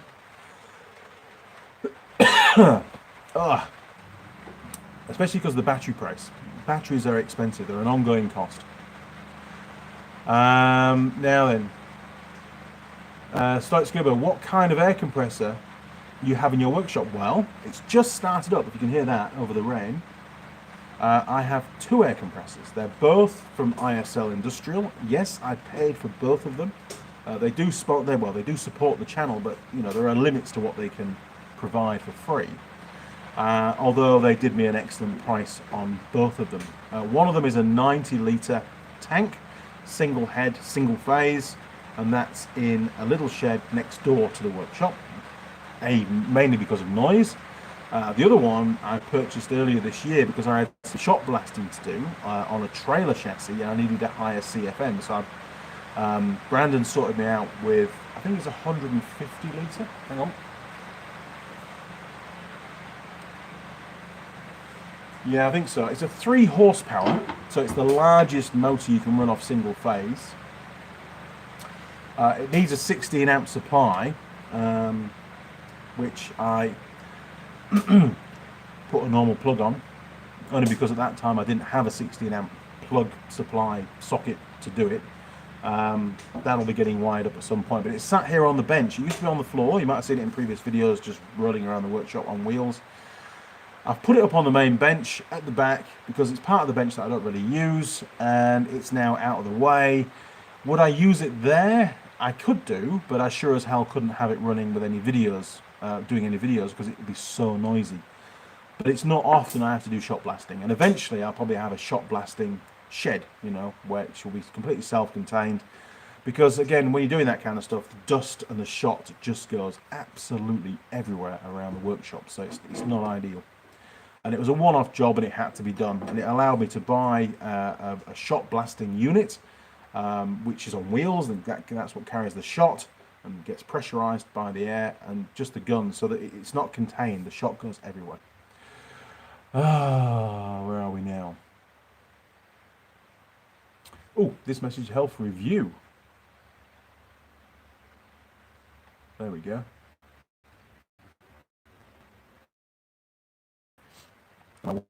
Quite a few for review.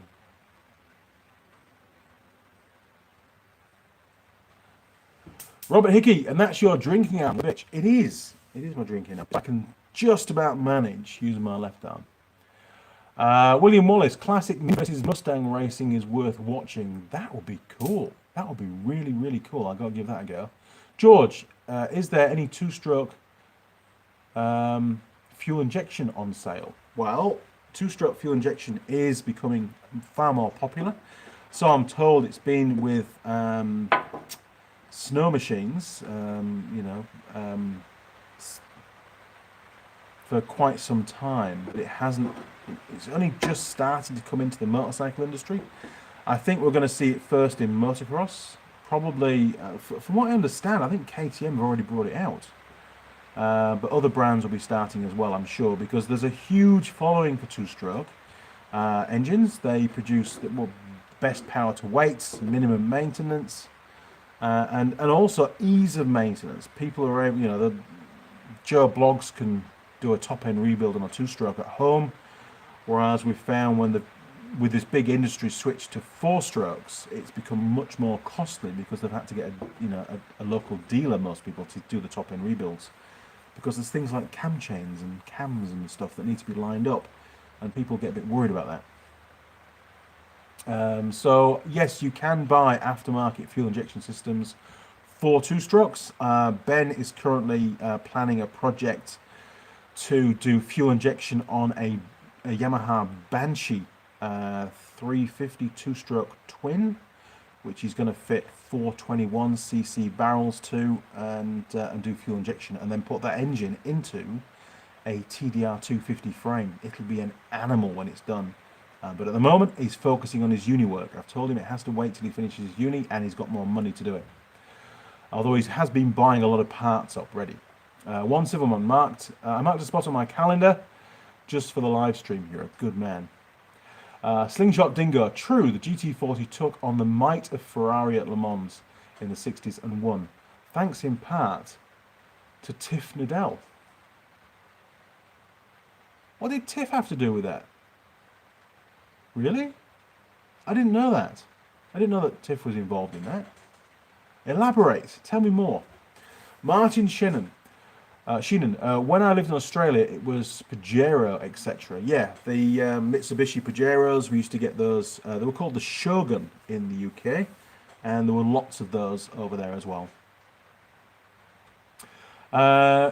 Theory 816, best way to remove a sway bar links.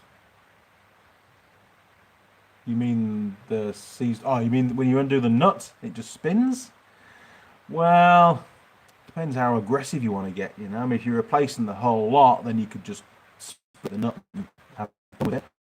Some links, the ball joints have a little Allen key insert in the stud itself, so you can put the Allen key on and get your spanner on there to turn it. I take it that's not the case, otherwise you'll be asking me. Can you not get a pair of vice grips on the other side just to hold the top, and then shock it with an impact wrench? Heat it up. A bit difficult, really, isn't it? Sometimes there's no easy answers. But if you're very careful, you could just cut the nuts. There. The phone's doing all sorts of weird stuff today. Martin Shannon, Shogun, correct. Low Mechanic, Ineos Automotive are developing a 4x4 which will take the place left by the Defender. Looks to be getting a BMW engine. A good 4x4 system and will be built in Wales. Well, that's good to know. I mean, I know the Defender was very, very popular in the UK for military, well, all over the world for military applications. Because it had such a good, strong ladder chassis, and because the body was, it could be easily tailored to having various stuff bolted to it on the back, be it a little tipper body or machine guns or whatever they wanted to do. It was almost like a Meccano style vehicle, and that ultimately ended up being the demise of the machine because it didn't comply to current modern day vehicle standards. It didn't really have crumple zones and that kind of stuff. It wasn't considered to be safe. But I suppose the two things don't go together, and the modular design was did so well. It was fantastic. Holly has just sent me a message and she says, "Hi, things are all good here." So there you go. On the live stream, Holly. Good job. Should we send her a message? See if I can send her a message from here without breaking up. Oh, I don't know if I can. I daren't do it. It might upset the live stream. Sorry, I'll send her a message later on. But Holly, if you're watching this, good to hear from you. Thank you very much. And is it raining in Auckland? Now then. Urban Gentry, missing tool honeys. We're all... Oh, yes, hang on. Another one from Tool Girl Holly. Sorry, there's so much going on here. Tool Girl Holly is back at work. There you go. Can't press the button. Can't do it. Urban Gentry, missing the Tool Girl Honeys. Well, there you go. You've had an instant response from Tool Girl Holly to say hello. Simon Roll, KTM 250, XCW injected 2-smoke. There you go. I had a hunch that they've done it now. I'll have to check that out. It's and they're supposedly extremely good on emissions as well, which is why they've been able to bring them back. And it's also going to cement the future of two-stroke engines in some motorcycles. And I think it's going to grow. I think we're going to see more of that. I'd love to see something I can get my RD350. Oh, she's tough. Hang on, I'm going to risk it. Hang on. Here we go. Okay.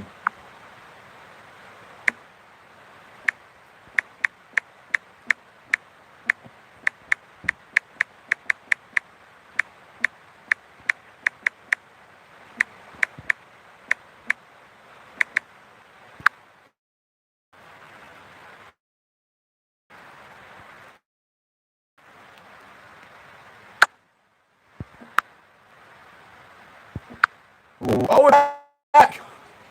It didn't kill the live stream. Okay. Well, that was lucky, wasn't it? Jeez. don't know what's going on. Okay. Hopefully, Tool Girl Holly is going to sign on to the live stream, then she can put us on the comments. I don't know if she will or not. We'll have to wait and see. She might. Okay, Slingshot Dingo. One. Hang on. Join us.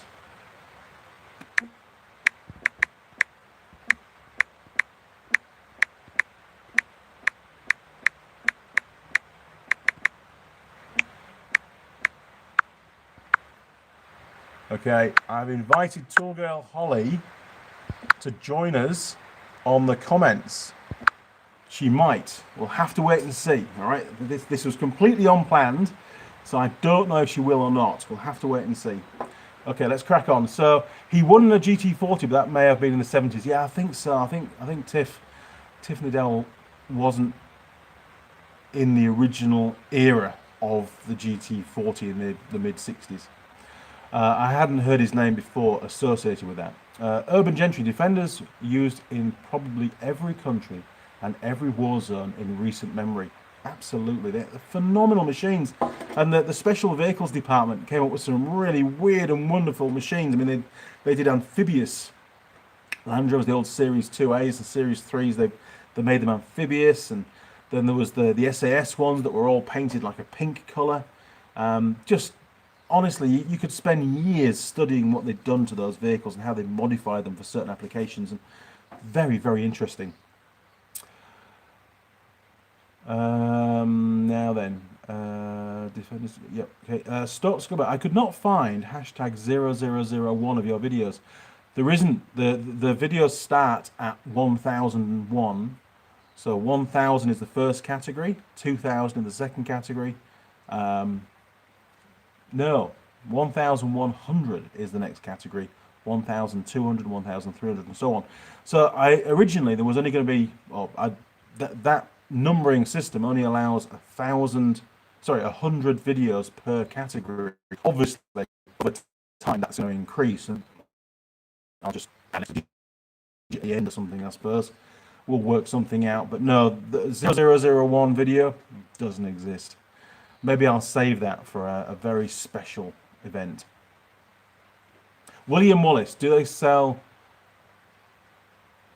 iron and Tunnock's caramel logs in New Zealand?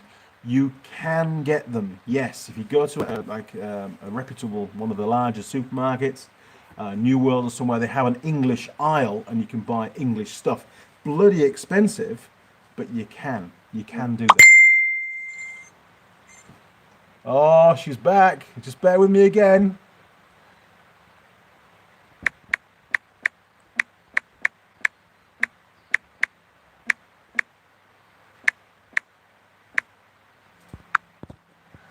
Okay, hopefully she's going to contact us. Hopefully, I don't know. Let's wait and see. Urban Gentry, many thumbs up. Cheers. Urban Gentry, brilliant. Love the response. Pretty amazing, wasn't it? Now then, Bob Kinney, Shelby GT40s and Mustangs. Yeah, I mean, Shelby did a hell of a lot for the industry as well, didn't he? What a bloke! And the fact that he used to take nitroglycerin tablets to control, I think it was his heart. He had heart problems. Before a race is just phenomenal. What a bloke! And the GT40 is just a fantastic car. I mean, that recent movie that went out it got the hair standing up on the back of my neck for sure. It was a cool movie, and one of those movies that you can watch again and again and again. Urban Gentry, engine powering pump for hoses of fire engines. Yes, yeah, because they've got the PTO output, they can run off hydraulic pumps, they can run, in this case, a water pump. Just very, very versatile machines. I mean, you can still do the same thing with the Nissan Patrols in the fact that you can fit a PTO output, and that's common. Some of the vehicles, actually, I think it was the Australian spec. It was an option on the Australian spec where you could have an engine-powered winch on the front, which was really good if you worked in forestry or something where you were using the winch all day long. it never got hot. Electric winches, you can only use them for so long, and then you've got to allow them to cool down. So to have an engine-powered winch that was driven through your gearbox, and you could actually use the gears to determine what winch line speed you wanted. Urban Gentry, yes. So Jim Haynes, whatever happened to Tool Girl Hannah? It's one N, Hana. Tool Girl Hannah. I figured she moved away for a job. She did. She moved to Australia. It was a very sudden thing. She had a job opportunity came up over there. Very sad to see her go. Thoroughly enjoyed the videos that we made. I think Hannah and I got on extremely well on camera. Yeah, a wonderful woman. She really was. She was great in the workshop, very hands-on, and happy to muck in, and also very good on camera as well. She would engage with the viewers extremely well. Bit of a handful sometimes, though. You know, you can't have both, can you? But she was a bit of a handful, believe me. But no, she is. I was in contact with her 6 months ago. Yeah, it would have been about 6 months ago. I was in Australia, and I was in contact with her then. I didn't actually get to go and see her. I did intend to see her, but she was away at the time. And she is well, she's happy, and she's settled in extremely well over there and got a good job. So, you know, all the best to her, really. I wish her the best. I really do. Robert Amodi, hi Andy, loved your videos. Keep it up, stay safe. Yeah, there'll be lots of videos to come. I'm going to keep doing this for years and years and years yet. Don't worry. That's the plan. Martin, Holly, don't you think Lego car should have place above Andy's head on the yellow beam? It's all planned. That racking there, it's probably going to sit on the top of there. I might get some magnets and make a little platform and stick it on the beam. Yeah, those Lego cars at the moment are in the house, trying to keep them clean because it's very dusty in here at the moment. But you're quite right. It's part of the history of the channel is that Lego build, and they will definitely go on that beam. As is the present from Tool Girl Lilli that I got for Christmas as well, the little gears, which is great. Urban Gentry. It's YouTube's. Sorry, is YT your full? No. Is YouTube your full time now, or still a teacher, as was it at college? I'm not. I'm not a.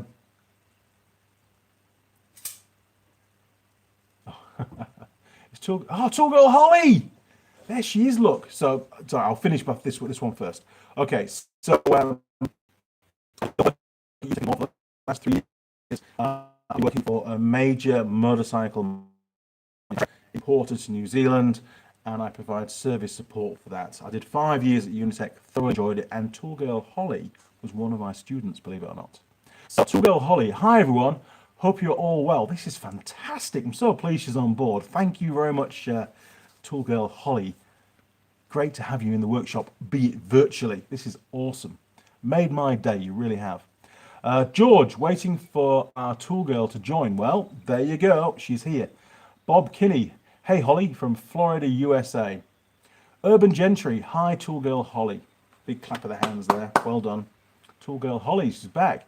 Haha, depends on whether the car is considered a trophy. Very, very funny. So, Tool Girl Holly, I know you're listening, and this is a great point to catch up. What's going on? You're back at work. You know what's happening in Auckland. Tell us what's going on. Graham, Andy really needs a haircut. Hey Holly, oh, thanks mate. I know, seriously. She's fully aware of how rugged and uncontrolled and wild my hair is normally, and now it's just ridiculous. It really is. So yes, it does need to be cut. It really does. Brandon, hi Holly from Maine, USA. I don't need to be here anymore, do I?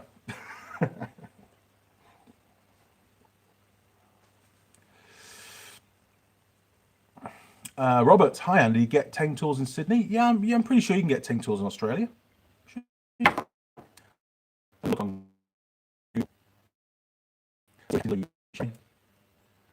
Right, Teng Tools, Australia. All. Yeah, yeah, tengtools.com.au, Teng Tools Australia. Oh, so don't need that.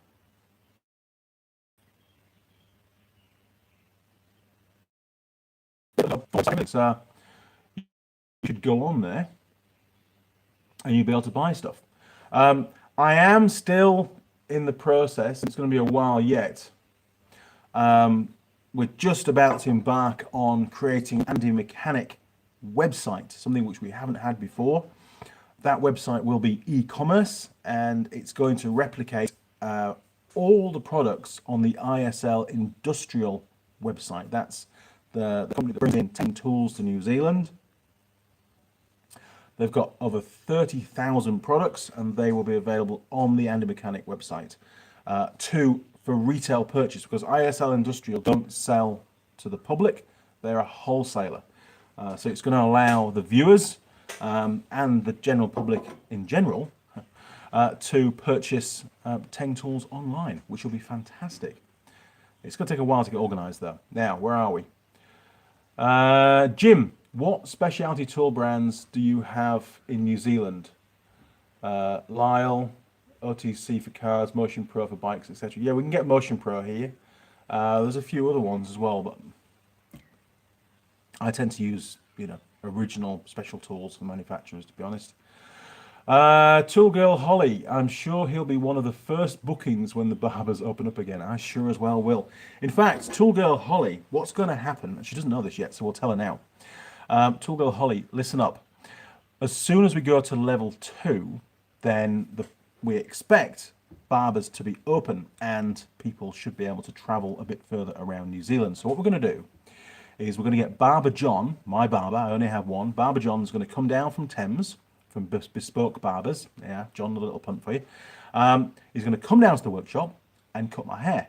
And at the same time, we're going to have you down here, and you're going to be serving us whiskey whilst we all have a bit of a banter and Andy gets a haircut. And we'll do that to a video.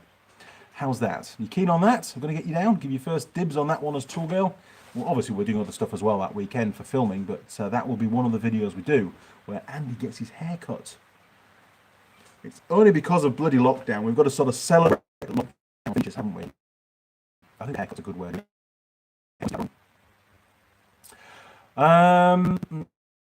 Urban Gentry, Wurzel Gummidge under the cat. It is. It's just horrific, mate, honestly.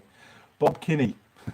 Simon Roll, I'm sure there is a sheep farmer close by to cut Andy's hair. There's loads of sheep farmers around, but I'm not allowed to leave the house.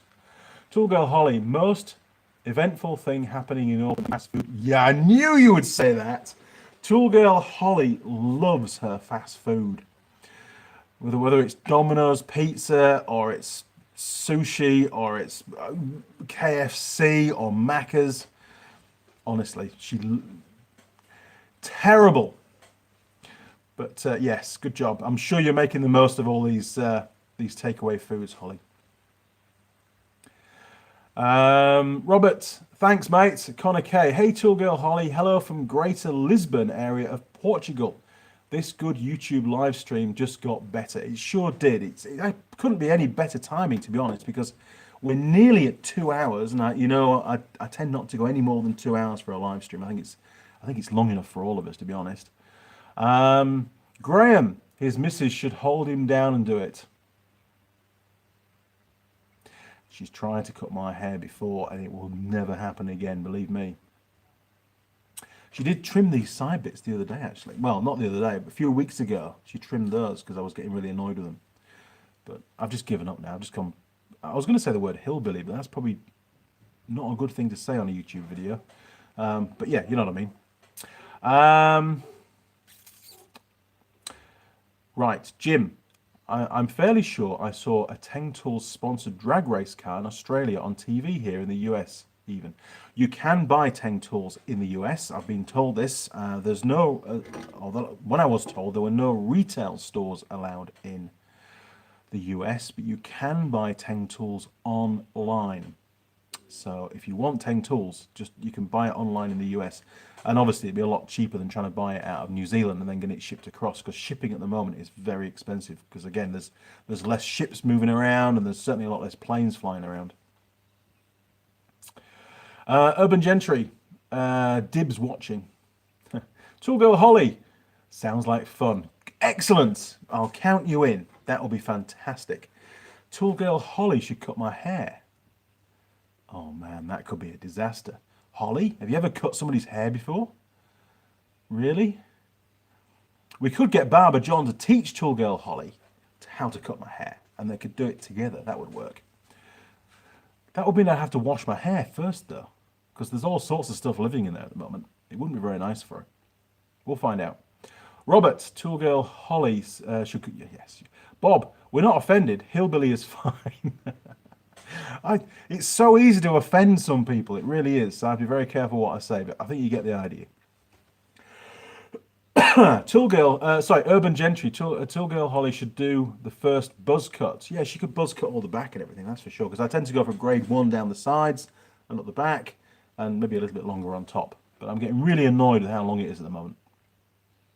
Tool Girl Holly, just a warning, I have a heavy pouring hand. I bet you do. Urban Gentry.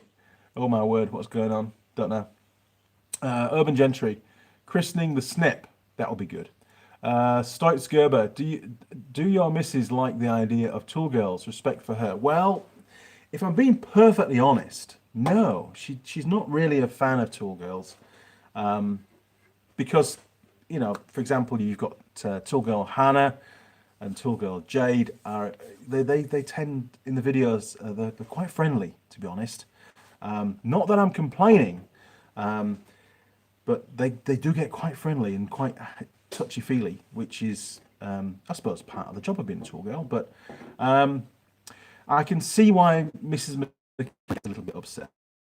And she does. I had to... you know, all sorts of stuff. I'm sure she's probably even watching this now, actually, so I can't say too much, but she tolerates me having Tool Girls in the workshop. But obviously I do it just for the viewers. It's only for the viewers. For me, it makes no difference at all. It does, really. Having Tool Girls in the workshop.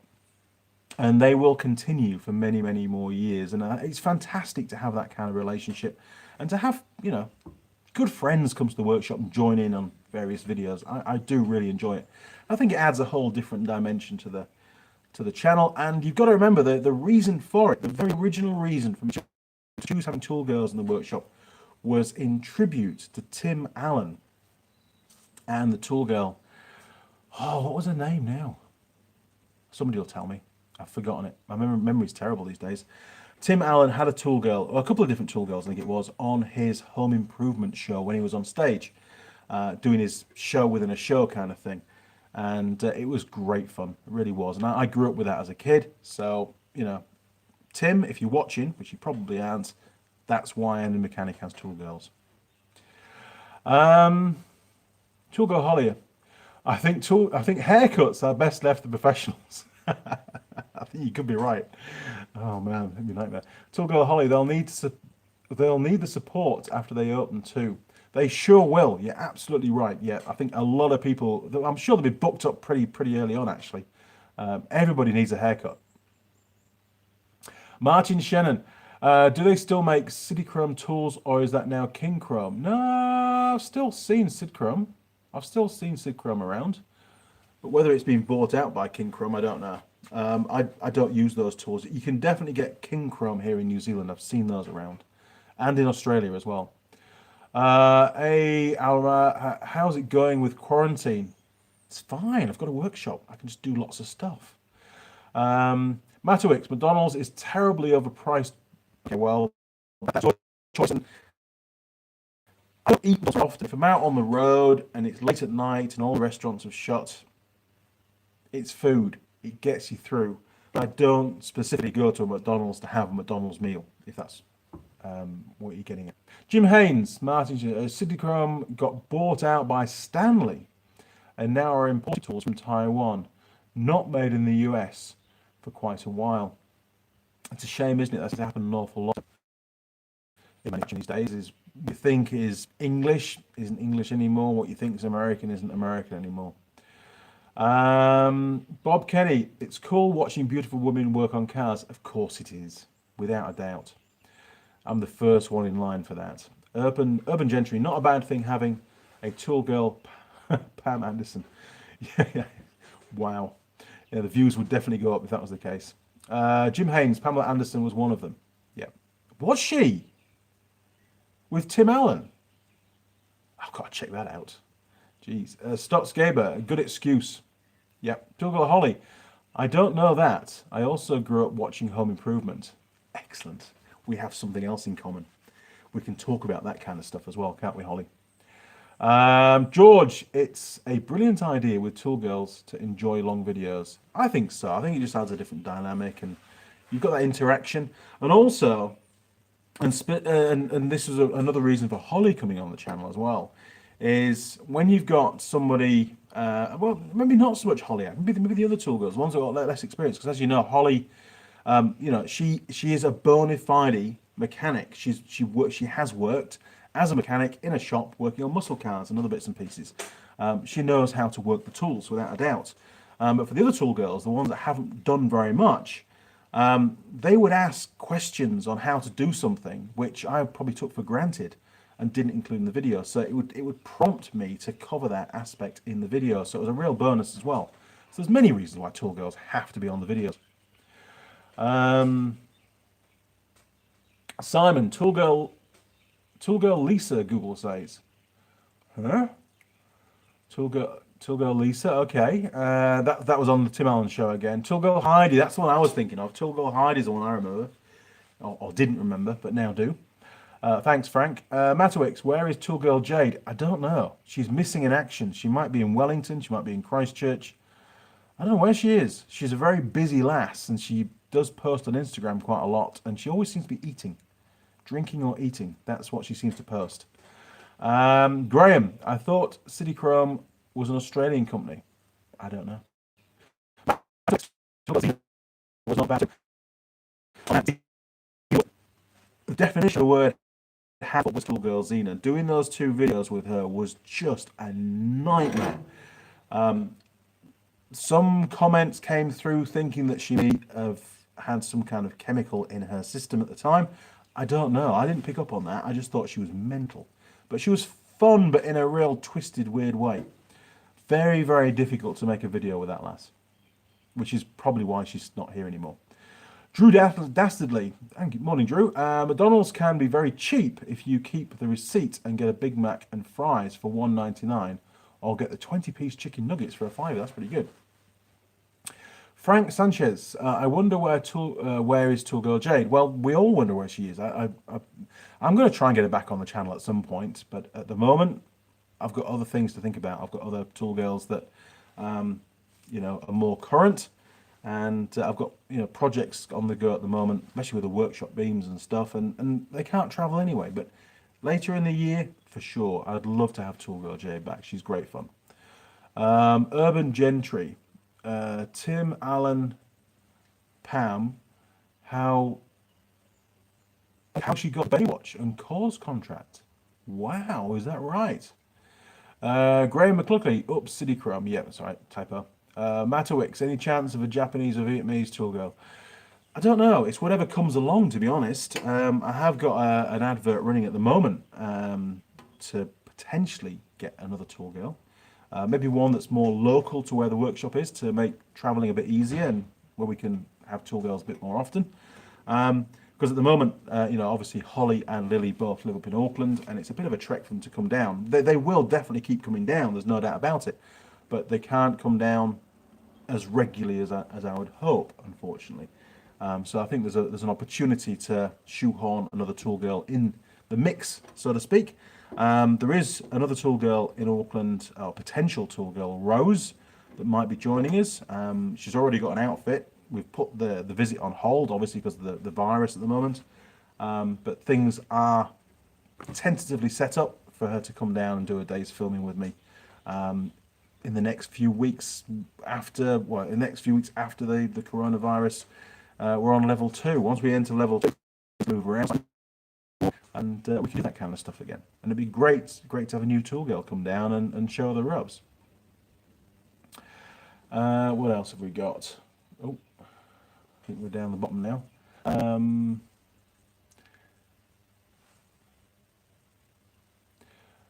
Urban Gentry, Matterworks, believe be a Japanese tool girl. I don't mind. Yeah, whatever comes along. They're all great. Matterworks, never seen a Big Mac and fries for $1.99. You've got to be kidding. It might not be $1.99. It might be £1.99. Slingshot Dingo. City Chrome was an Australian company, and their sales pitch quote was, you canna hand a man a granddad spanner. Okay. Drew Dastardly, Matterworks. In the UK, you get them for £1.99, but only if you keep the receipt and fill in an online survey and get a code and hand it in. Yeah. Jim Haynes, City Chrome used to be an Australian company, and you can even see YouTube videos from the original company showing the full early history, which are neat to see. Well, there you go. You can check that out. Cool. Urban Gentry. We all love Tool Girl Holly presence. Super Holly. She's super smart. She's great fun. Jim Haynes. Pamela Anderson was on the show the first 2 seasons. Wow. I've got a box set of Home Improvement, but I don't think it's further down the line, because they did a lot of episodes, didn't they? Robert Hickey. I almost forgot. Since you're in the future, how about some stock tips? I wish, honestly, that'd be such a cool thing. I'm still trying to develop that flux capacitor at the moment, but having problems with it. Matterwicks, I've been to Pizza Hut in Thames. Well, good man. I've not been to any fast food outlets. I haven't even left the house apart from one short walk. Drew Dastardly, Matterwicks, but you can fill any old codes in, and in the drive-through I just say I have a receipt. They never ask for them. I just got stacks. Always get them. Matterwicks, okay, I'll try that, Drew. Yeah, you see. Good point. Oh, there goes a fly. We've just killed a fly in the workshop. The fly zapper's on it. Oh, man. 2 hours and 9 minutes. Tool Girl Holly, are you still there? If you're not still there, I'm going to sign off. I am. I'll give you a minute to respond, because it takes a while to come through. Martin Sheenan, how scared were you on your Outback drive on the edge? Was it you or the missus that got the other through the path? How scared were you on your Outback drive on the edge? I don't get that. Do you mean the drive through Europe? Tool Girl Holly is still there, still here, joining us.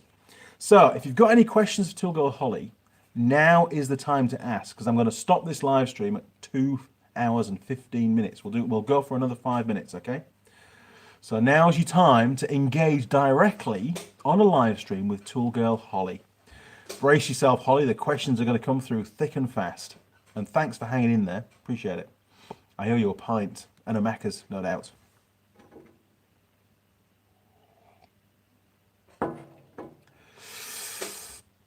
Oh, man. Yeah, sorry, Martin. I didn't quite get that. Did you mean my drive through Europe? Was it scary? If that's what you're relating to. Yeah, it was pretty scary, to be honest. We had 3 children in the car. The youngest was about 4 years. No, much better than that. But three relatively young kids, and it was very scary because we were in the middle of nowhere and the roads were really rough.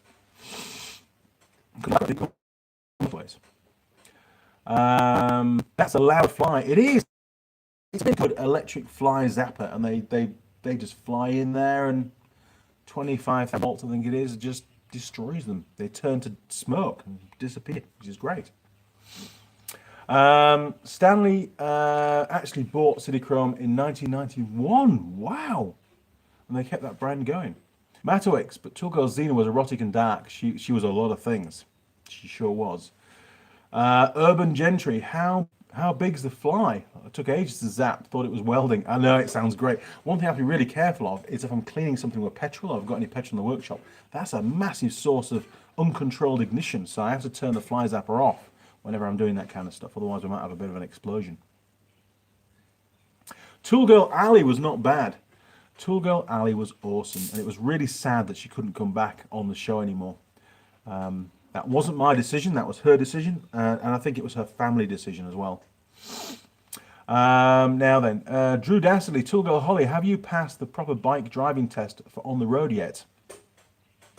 She hasn't, but Tool Girl Holly, just to tell you live, you'll be getting that motorcycle, you know which one I'm talking about, you'll be getting that motorcycle once I come back up to Auckland, so hopefully in the next few weeks I'll go and pick it up and deliver it to you, and then you're on 2 wheels, and you need to ride it, you do.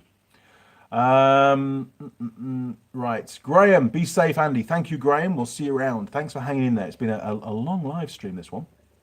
Bob Kenny, can't wait to see you again, Andy. Holly, the haircut video is a splendid idea. I think so. I know it's not fixing stuff, but, you know, these YouTube channels are here to have a bit of fun with, aren't they? And I thought, you know, filming a tool girl, you know, serving, joining in the fun, we'll get her with a broom and sweep up all the hair and everything.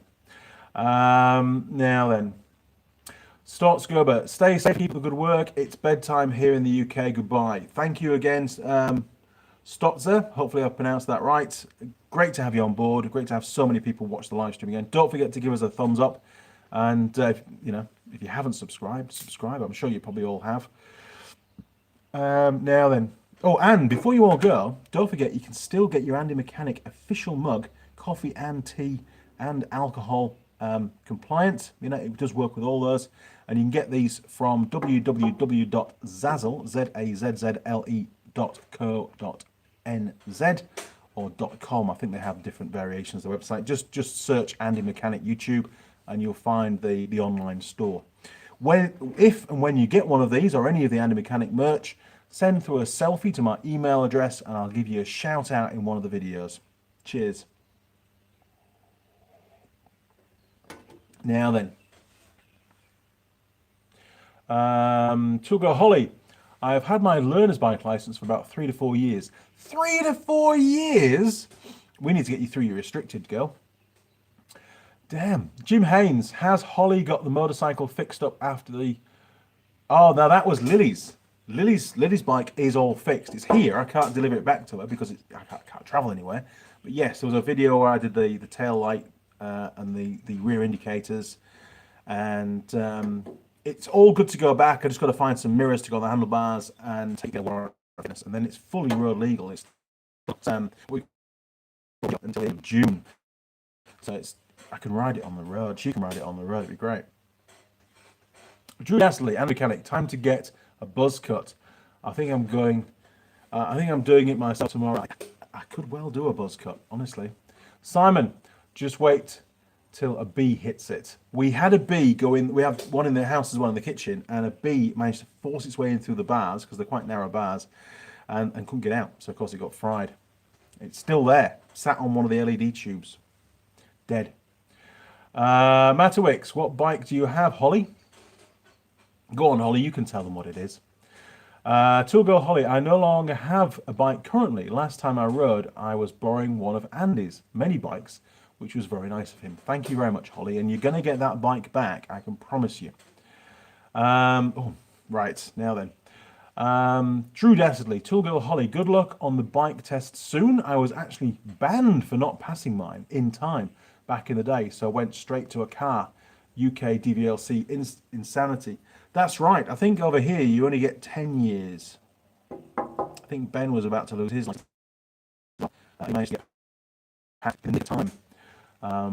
There is a limited period of time before they'll take it off you, which is, I think it's mental. But you know, I suppose they want you to get your next level up. Next level up will be restricted, and then another year goes by, and then you can do your full. And I'm always encouraging my tool girls to get their full motorcycle license. So hopefully. Drew Dastley, good luck on the bike test. Oh, there we go. That one. Martin, driving New Zealand's most dangerous road. Yes, that was a good video. I enjoyed that. Skipper's Canyon. Brandon, is Zazzle currently shipping orders? I believe some of the products are shipping. The Tool Girl leggings are not, but the mugs definitely are, because I got another one the other day. So you can order the mugs and they'll ship anywhere in the world. No problems at all. There's no restriction there. And if there is, please let me know, because as far as I'm aware, there isn't a problem. Slingshot Dingo, cheers Andy, bye from the US. From Australia, sorry, US, from Australia. Cheers Slingshot, we'll see you around next time, matey. See you next Sunday. Connor, haircut, Tool Girl, whiskey, sounds like a good video. I think so. Cheers, Connor. Matawix, your internet connection has been not great on this stream. Okay, thank you for the feedback. I'll go back to using phone data on next Sunday. We'll see how that goes, and then after that, we'll give the 5G a go, and then we'll work out which is best. Because I need the feedback. I can't see it. I can see what I can see here, but it looks fine. Okay. Matawix, sorry, John, and the mug is petrol proof and fireproof as well. It's definitely petrol proof. I've had petrol in this one already. I did wash it out afterwards. Fireproof, well, it's porcelain pretty much, isn't it? So I think it's porcelain. It's got it'd be semi-fireproof at least. We should maybe get one and test it. Put blood on it. By Matawix, by Hosing Holly. No, she's got a much nicer bike than that, believe me. Tool Girl Holly, haha, I would not like to own another scooter. And Hoisung is not one of our best brands here.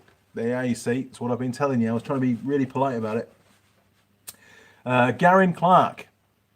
In fact, Holly hasn't told you about the bike. The bike that Tool Girl Holly gets to ride is a 2017 Yamaha MT-03. And it's the one with the yellow Dayglow wheels and the sort of grey plastics. It's a very smart bike, and she loves riding it. Gary Clark, hey Andy, love the videos. I'm quite new to the industry. I qualified last year, and I'm glad I found your channel. Also, Holly is the best tool girl. Thank you, Gary, and I'm sure Tool Girl Holly is very happy to hear that. She knows she's the best. I have to stay impartial. If I've fallen down this rabbit hole before, where I've given preferential compliments to a particular tool girl over another, and honestly, the problems that causes is just horrendous. I'm not going down that route again, believe me. You can say what you want, but I can't say it. But always be positive. If you've got nothing positive to say, please don't say it, because that causes problems as well. Matawix, my Mustang has been bulletproof, Holly. I ride all over Auckland on it. I'm sure you do. Urban Gentry, sound has cut in and out at times, but been okay all in all. Okay, thank you for that. Tool Girl Holly, thanks, Gary. James W, new one. Yeah, your voice is out of sync a bit, Andy. We seem to be having that problem. There's nothing I can do about it. It's just the live stream. I start the live stream, YouTube do that. It arrives to you. I really don't know what's going on. Maybe it'll change with the new modem. I say the new 5G modem turned up yesterday, so we'll get that plumbed in. I'll use my new S20 Ultra, and we'll see if that 5G connection is going to be any better for live streams. Matawix, I've had 3 different women comment positively on my scooter when it's been parked up on the pavement. They love it. Well, good man. That's one of the reasons for being a biker, to be honest, because, you know, the chicks love bikes. They really do. John Norcross, hello from New Milford, Connecticut. Hello, John. John, it's also not only hello, but it's going to be goodbye now, because we're 2 hours and 20 minutes, probably the longest live stream ever. So that's it. We really have come to the end. Don't forget, chaps, you can grab your official Andy Mechanic mug via the Zazzle website. There's links on all the other videos. I put them on little cards at the top. It's also, I believe, in the description on the videos. I'll stick it at the bottom of here a bit later on once it's processed. It takes about 12 hours for these live streams to process. It takes quite a while. But you can get it from www.zazzle.com and just do a search for Andy Mechanic YouTube. Awesome little mug. What's going on there? Okay, right, crew. Comments as always. Really appreciate it. Got to get back on to doing my my brackets now with the speed holes in them, and get some breakfast as well. So thank you all again, and I will see you next Sunday at 9 a.m. Thank you. See you, Tool Girl Holly. Keep in touch. See you around. Over and out.